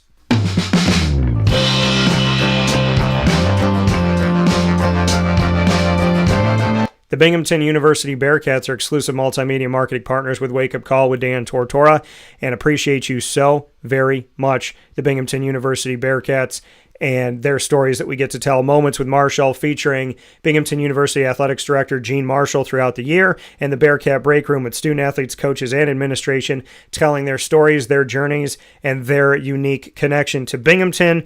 And I just love hearing what they have to say about who they are and why they are and the team that they're on and what they're doing. And we've just been spoiled, honestly, with the Bearcat stories we've been able to tell and all the ones that are coming up. You can find the Bearcats during Bearcat Time every Tuesday at 10 a.m. Eastern Time worldwide, weekly. And, of course, you can find them by going to youtube.com/wakeupcalldt. Click subscribe, hit the notification bell, and find the Binghamton playlist. You'll also find the Bearcats on wakeupcalldt.com's homepage and underneath the exclusive partners tab. For more information, go to bubearcats.com and go Bearcats.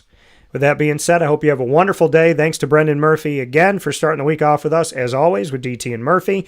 Facebook at WakeUpCallDT, X at CallDT, and Instagram at WakeUpCall_DT. Everybody stay well out there, stay blessed, and understand that God is with you. May we all heal completely and for good. And no matter what, may we heal through you, God, and handle well whatever comes our way. In Jesus' most precious name, in the name of the Father, and of the Son, and of the Holy Spirit. For you, Jerry, and for everyone, God bless to us all. Have a beautiful day. God bless. No stress. Do your best. Tomorrow, we have 2 shows. Our normal time of 9 to 11, and immediately following that, from noon to around 2 p.m. Eastern Time, a full broadcast spotlight special with Bob Beretta, the VP and Director of Athletics at St. Bonaventure University. You don't want to miss a second of that. We'll talk with you tomorrow morning, God willing. Have a great day. God bless, and stay well and stay safe.